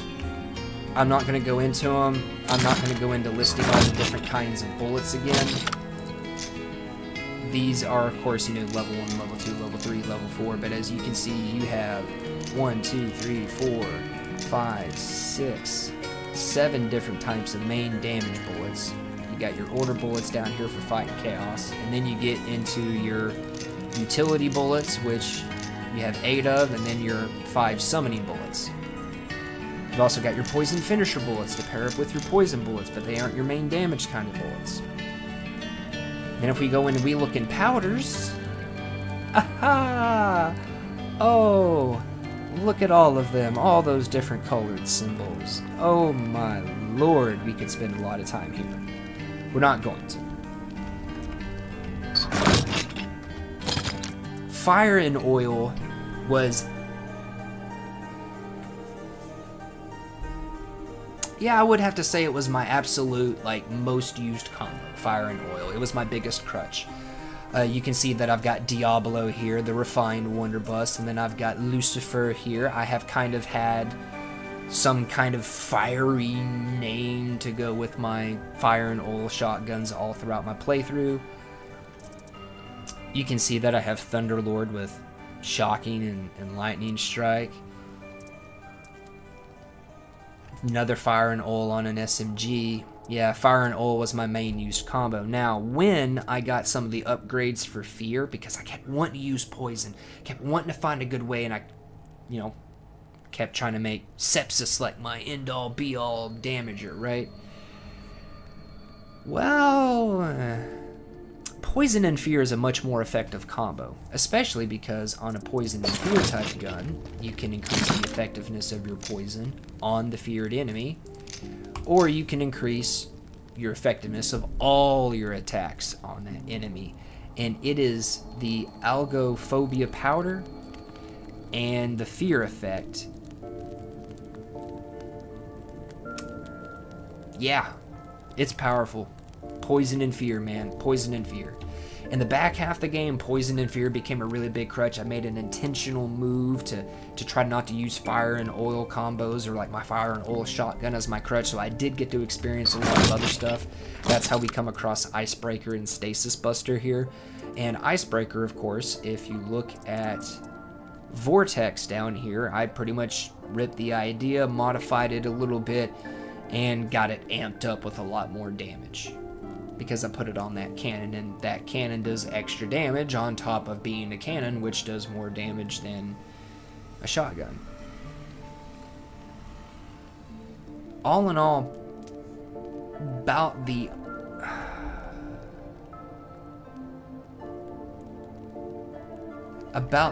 only things I couldn't really find a good use for and I couldn't find something that I would call an effective use for, is mostly my summoning bullets.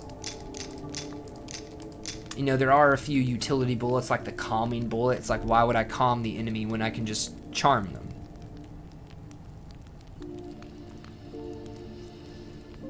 I don't know. I don't know. Stasis, if you're not pairing it up with force, it's more of a hindrance than anything. Out of all the utility bullets, fear and stunning were, well, fear, stunning, and oil were by far the most effective. You can damage the enemy while they're stunned. Fear, it's kind of like they're stunned. You can make them slow. You can make all your attacks do extra damage. Oil allows you to set the world on fire. Yes. And that is very effective. Even considering that you can also pair up oil with shocking by making conductive oil, by putting the grounding oil powder.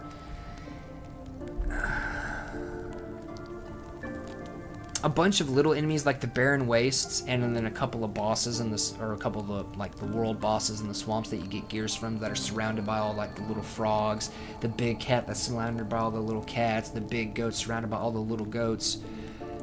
Shocking was really effective there, and I could pair that up with various other things. I got the most effectiveness out of that in a shotgun. Teleporters, they're really powerful. Pretty much eliminates the need for summoning ground stuff and your ground layer gun. Chaos are your best, well, your order bullets are your best chaos fighters. I could talk good things and negative. I could talk positives and drawbacks on all these different kinds of bullets. I'll just wrap up this section with the revive bullet. I didn't use at all, not once. Didn't use the calming bullet, not once at all. Never used the summoning ground bullet, and I never used the rolling stone bullet, because by the time I got into testing that, I also had access to the metal ball bearing, so I figured that would be metal be more effective than stone. There's a lot of great stuff in here. You just basically kind of have to experiment and find what works best for you. There are certain things that naturally pair up more easily than others, but yeah. Getting into powders, some of my favorites outside of just the ones that increase damage was like the dripping oil that would spread oil around and oil other enemies. I liked increasing the cooling effect of slow. I really liked pairing up Shattering Force and Ice Drill on a stasis weapon to really pump up some damage. Oh, of course, how can I forget the telekinesis powder? This is another one of my ultimate favorites. You can see that over here on Port Breaker. Pretty much whenever I'm destroying something with it, it immediately teleports that resource into my pack. It's just as amazing as the teleporting bullet. Revolutionary, life-changing, really.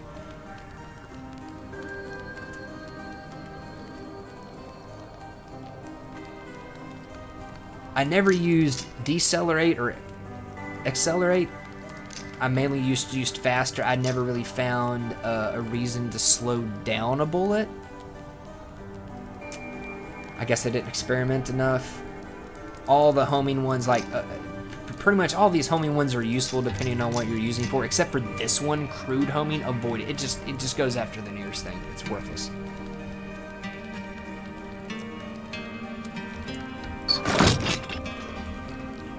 Now, we talked a lot about guns, and and powders just now, and bullets, and I've talked a lot about the bounty of, or a little bit about the bounty of guns. So just to get into the bounty of guns, as best as I can tell, this is something that starts when you beat the game. This is an in-game activity. You're meant to take your gathered arcana and run out into the world. You can go through any of your portals. You're going to find a little sign like this, a little bounty board posted up outside of one of your portals. You look in it, you have to have arcana to accept the bounty, which is why I say this is where you get to use your stored up arcana. But then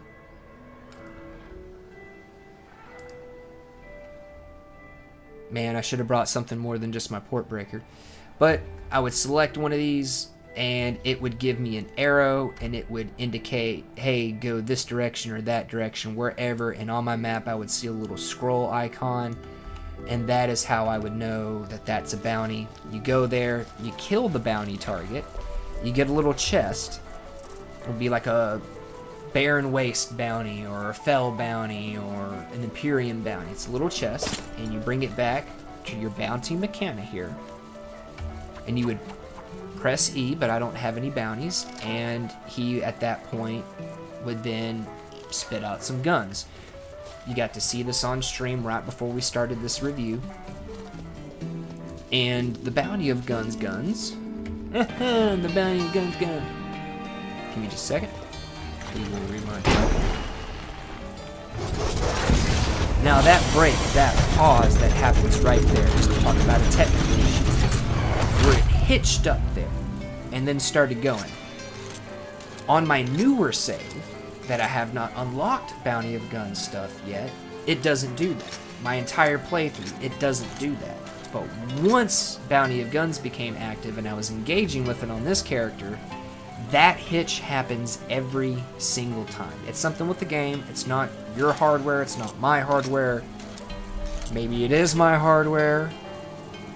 But as best I can tell, that is something that happens once all the bounty stuff is then added into the world. I guess maybe because it's having to load more to be there, or have more stuff kind of like preloaded, something like that. But it is a game limitation. It's something with the game. It's most likely not you or your hardware. But anyways, once you cash in your little bounty of guns, aha! You get all sorts of different kinds of new guns. You have a hand cannon here. It's literally just like one of your big cannons, but it's a pistol. You have to reload after each shot, but hey, you got 4 powders. You got 2 different kinds of bullets you can shoot. We have this new Tommy gun type of weapon that was introduced. It's a little brand new archetype of weapon, kind of like the cannons was with Bounty of Guns. So far, I have seen the Fidro Colt Buster and the HC Hurricane as the main ones here for the Tommy guns. There might be some others, and I just haven't come across them yet. I haven't. If you look at the actual list of all the guns they added in with Bounty Guns, there's a lot of unique ones like the hand cannon, the bejeweled shotgun, the fish skull rifle. You come over here, you've got the Polaris, you know, the fire spitter, the frost vial, a lot of unique weapons. But then you got some new ones like the Fidro weapons. These are not in a set, the poison weapons, they're each individual guns, but I kind of tested them, kind of grouped them in my own mind as these are guns in a set. Now, the Odin's guns, well, you also got the Wonk's guns. The Wonk's guns, they just shoot out crazily, right? You can't predict, like, you could shoot out a bullet and it would spin around and then finally explode or whatever. Unpredictable, but can be very effective. Here, I found that with the ice wall and the force bullets, if I get right up in somebody's face, boom, it puts all the ice wall bullets like right in front of you. You can even like lock them into a corner. You pump them up with the force bullets, and then it shatters all over the enemy. Massive damage. Not easily, I won't say not easily, but not consistently able to be pulled off, because again, it just spreads out and goes everywhere. And that's the way it is for all the Wonk's guns. There's an SMG, there's a rifle, there's a pistol, there's a shotgun. I haven't found a cannon, but I'm going to kind of assume that there is a cannon. Let's move my head here. But yes, I've done some kind of basic light damage testing just to see what the extra benefits of charging up an Odin's gun were. What's the benefit of having the cursed weapons drain my health? And, well, testing destruction 4 bullets, just so I could basically operate off the same numbers. I wouldn't have to worry about fire, DOT, poison stacks, anything like that. Just to give an example, I'm not going to go through all of these, but the refined pistol does 132 damage with a destruction 4 bullet. An Odin's pistol, you have to fully charge it up to shoot, it does 330. The cursed pistol does 172 damage, but you also lose 2 HP with each shot. Wonk's gun, well, The pistol does the exact same amount of damage as a refined pistol. The Wonk's shotgun actually does more damage than a refined shotgun, and the Wonk's rifle does the same amount of damage that a refined rifle would. So the Wonk's weapons, outside of being unpredictable, they're going to be roughly comparable to your refined weapons. You can basically be assured that if you're using a curse gun, you are going to be taking some damage, but you're always going to be doing a good chunk more. Just to kind of go over a little more here, the refined shotgun does 59 damage per pellet. The cursed shotgun does 132, but you lose 3 HP per pull of the trigger. The SMG for refined does 40. The cursed SMG does 66. So it is an increase in damage. It isn't the same increase across the board depending on the weapon type, but it is always an increase in damage. Now the Auden's weapons, you got to charge them up, but well, if you're kind of wondering what the extra benefit to these would be, and if you've heard me talk about earlier, oh lord, and where I was talking earlier, you know what?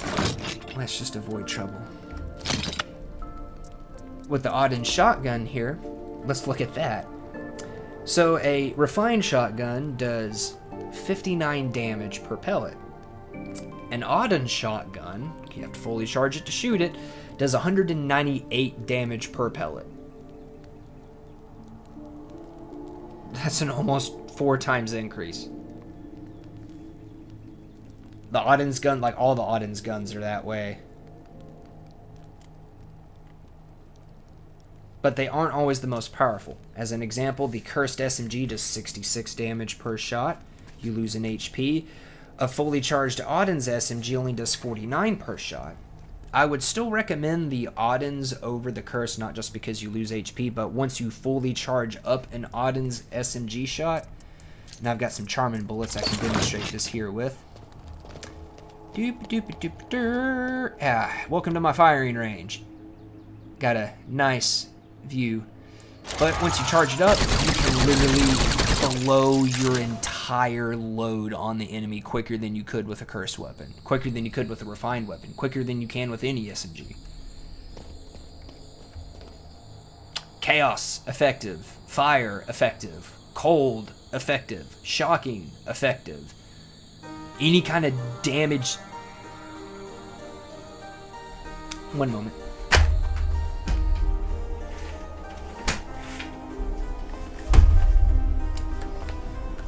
I apologize about that. Whoever lives out behind me needs to get their belt, their serpentine belt, replaced. Sorry about that.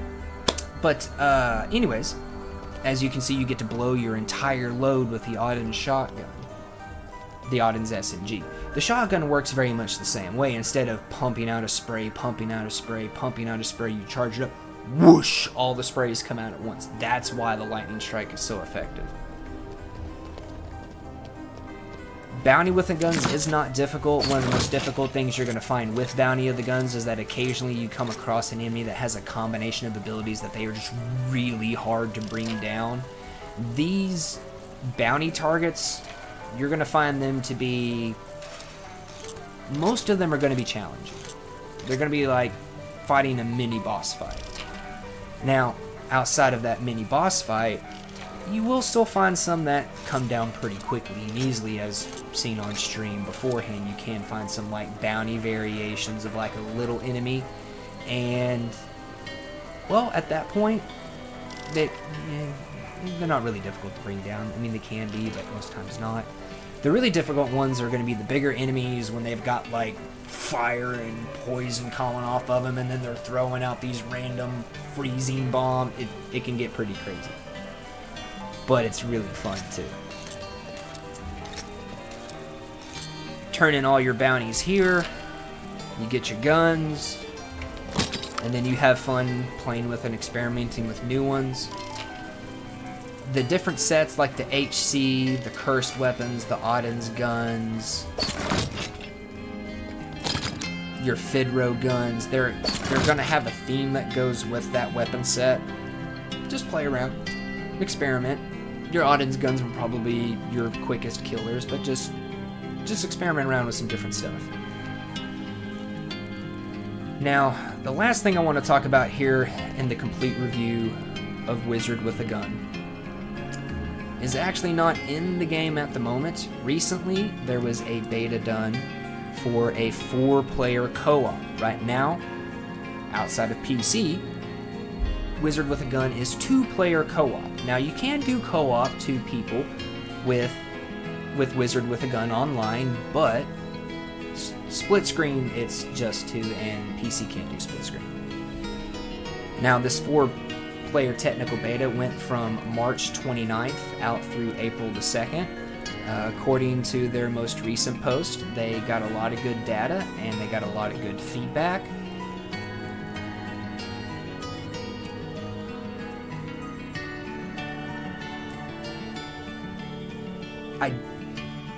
I'm pretty sure it's not live, the 4-player thing for the entire game. It might be. But from their post here, I don't anticipate it's live yet. But the beta did conclude with great results. Now, being able to do 4... Ooh, thank God I had a Odin's weapon on. But 4-player co-op, I would imagine, would just allow them to get more crazier. You'd like see maybe multiple kind of bounty type targets where they're throwing off a whole bunch of stuff and have a whole bunch of resistances. I could see that getting to be some pretty crazy stuff. And I'm going to be keeping my eye on Wizard with the Gun because I am going to want to see new stuff as it comes out. I didn't get to participate in the 4-player beta. I didn't sign up for it, so maybe if I had done that, that kind of might have helped, but I just completely missed the thing until the announcement that the beta was going live, and it was like the day before, so I was like, I didn't keep... But, maybe stuff in the future, right? Now, after the 4-player beta,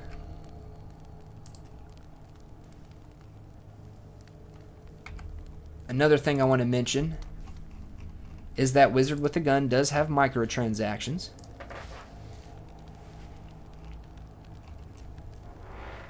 Go away. And we're just going to pause you. It does have some microtransactions, right? It does have some additional content. You can get a digital art book. You can get the Bounty Hunter pack, which this is a cosmetic pack, right? You can get the Gunmancer pack. And some more cosmetics, right? And then you can also get the soundtrack. Now, as you can see, when I hover over here, I have purchased the soundtrack. I love the music in Wizard with a Gun. Ryan Ike did a wonderful job with all of the music, and you got to hear some of it on stream before we were going through. You got to hear a lot of music here in the tower as we've been sitting in here. But really, really great music. I personally love the music. I listen to it in my off time just because it's good music, and I just really like it. Now, sound design. All of the guns have a good punchy sound. The sounds are lined up really well. I haven't come across any huge audio desyncs or anything like that. I haven't had any issues where the sound cuts out. It just matches up really great with the music and the art style. Of course, you can see the art style here. We've been looking at it. Galvanic did something in that sort of 2D artistic style, kind of cartoony. It really matches up with like other Devolver brand type games like Cult of the Lamb. It just all works really well.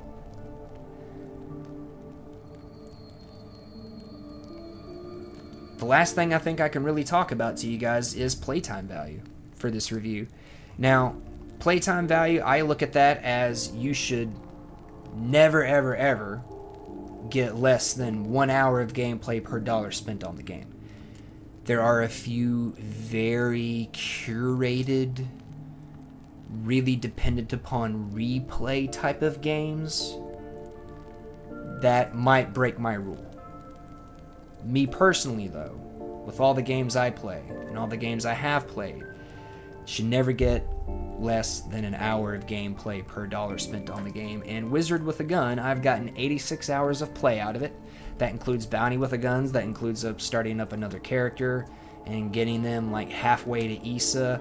That included starting up a character for another character just for the A Day in the Life review, so that way I could make sure I had clear and easily presentable tutorial footage.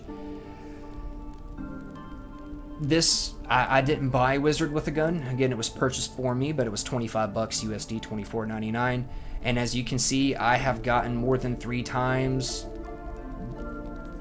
the amount of playtime as was spent on this game. This game was a gift to me for my birthday. It wasn't something I received like via promotion, or I didn't get a code or nothing like that. A friend bought this for me. Right, so I just want to be clear about that.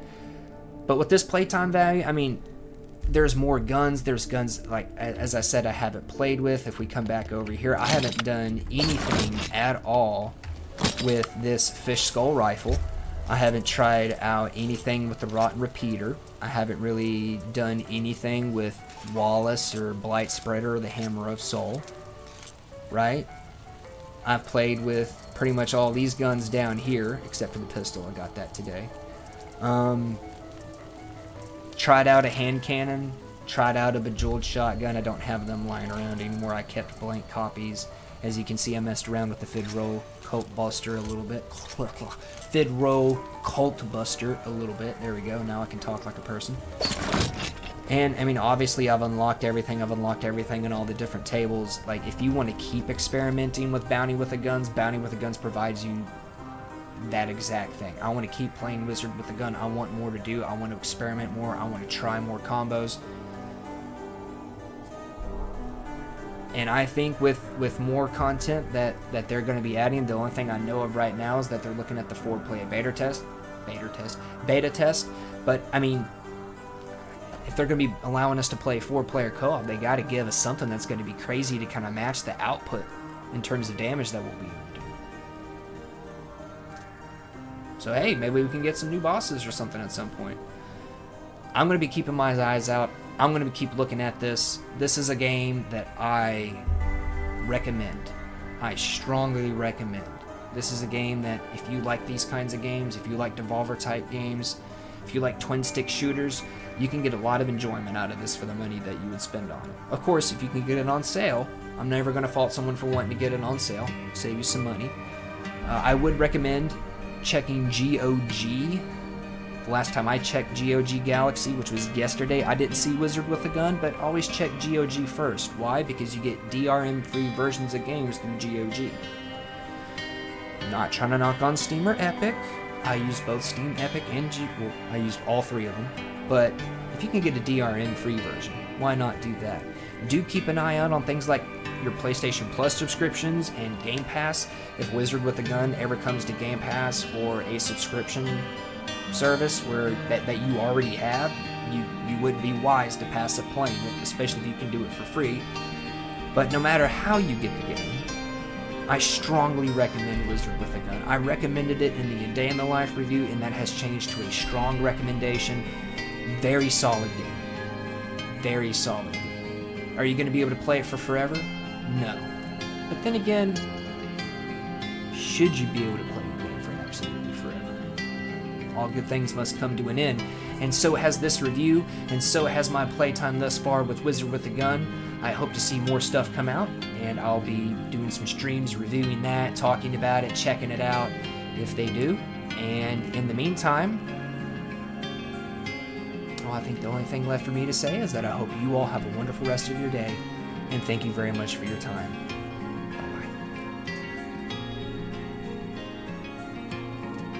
And chat, that is the end of the review there. We are done.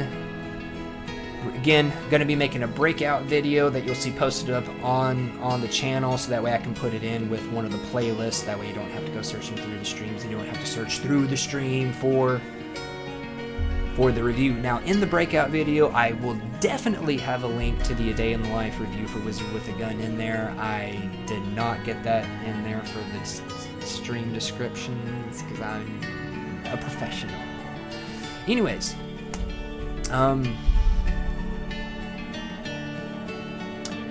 at this point, I'm not 100% sure what I should do. I forgot to completely bring up Polaris as a separate talking point in there, but that's okay.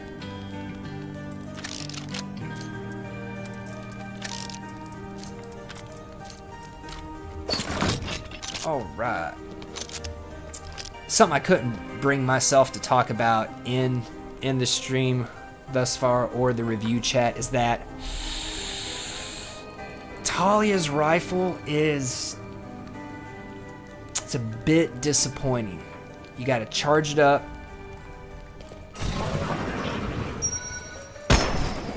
And see, there you go, I have the summon ground bullet. Kind of like the Chaos Devourers do.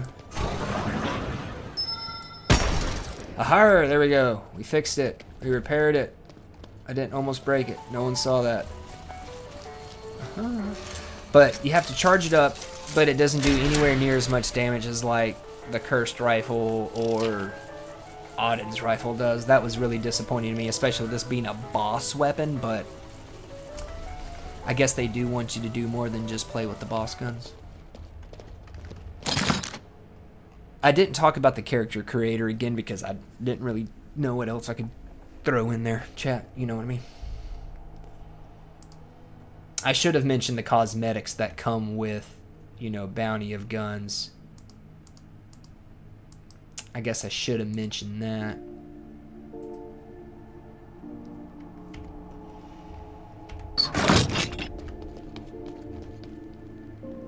I didn't talk about building again because I didn't know of anything else that I could really add to building.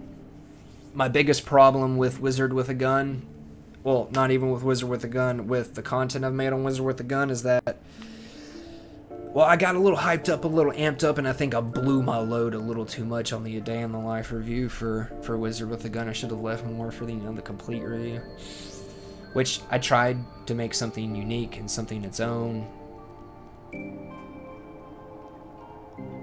I don't know. I think I blew my load a little too much on the Day in the Life review, but that's fine. Oh,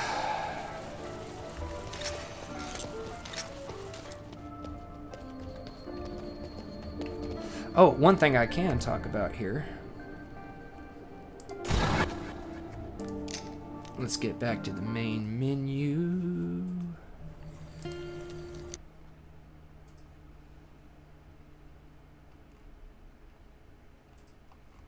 And I need to go in and update my Steam review and add in the link for the week in the, or the complete review for Wizard with the Gun.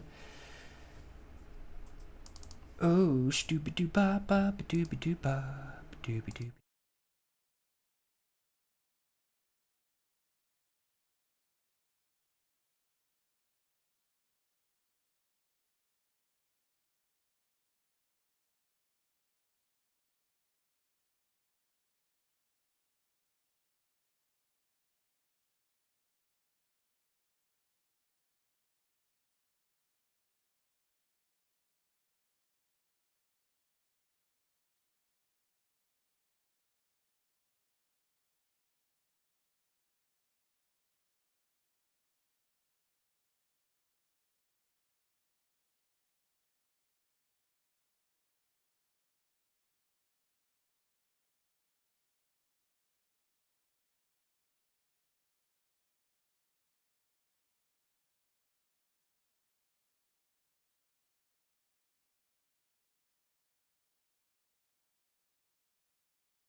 Alright, the next games you're going to be seeing come up for review on stream are going to be RoboCop Rogue City and Guardians of the Galaxy.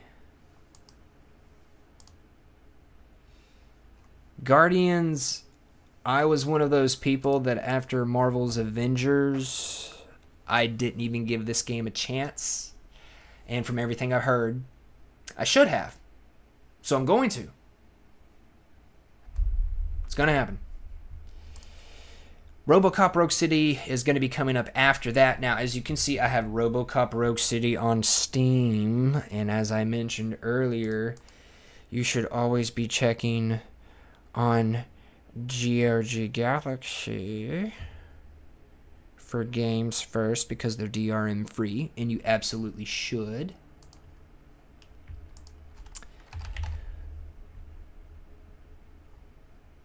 Well, it's not on sale anymore, but it is available on GOG. So if you can get a game on GOG, you should absolutely get a game on GOG, because all games on GOG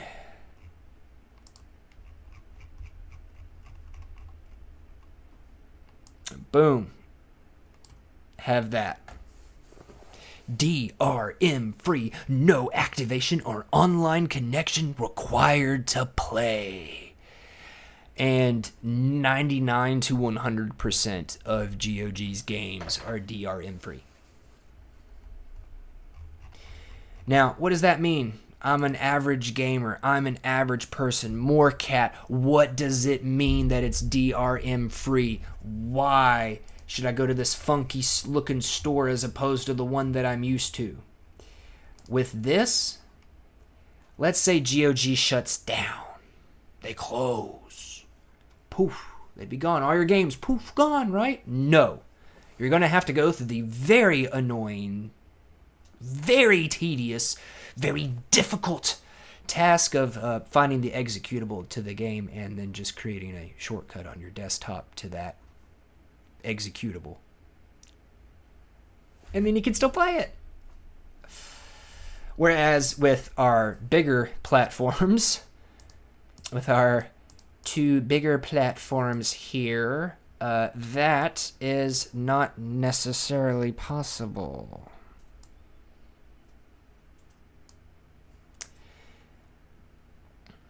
As an example, let me think here. Oh yes, you go to play a game on Steam or Epic and then suddenly it brings up the launcher and you have to sign in. That's DRM check.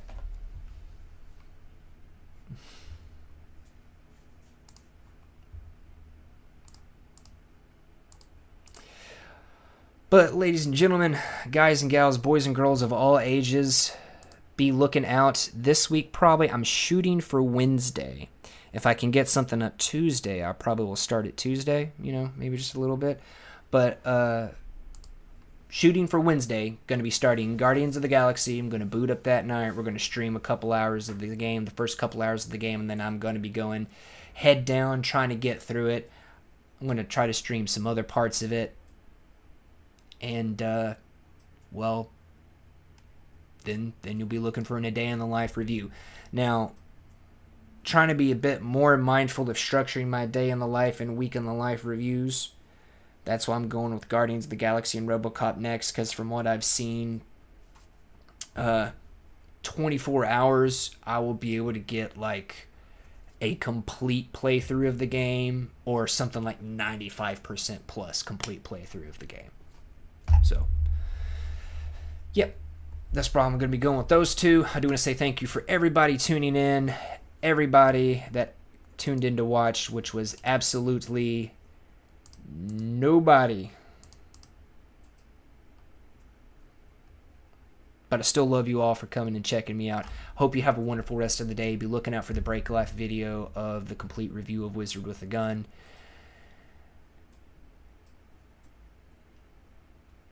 Outside of repeating myself again, catch you next time.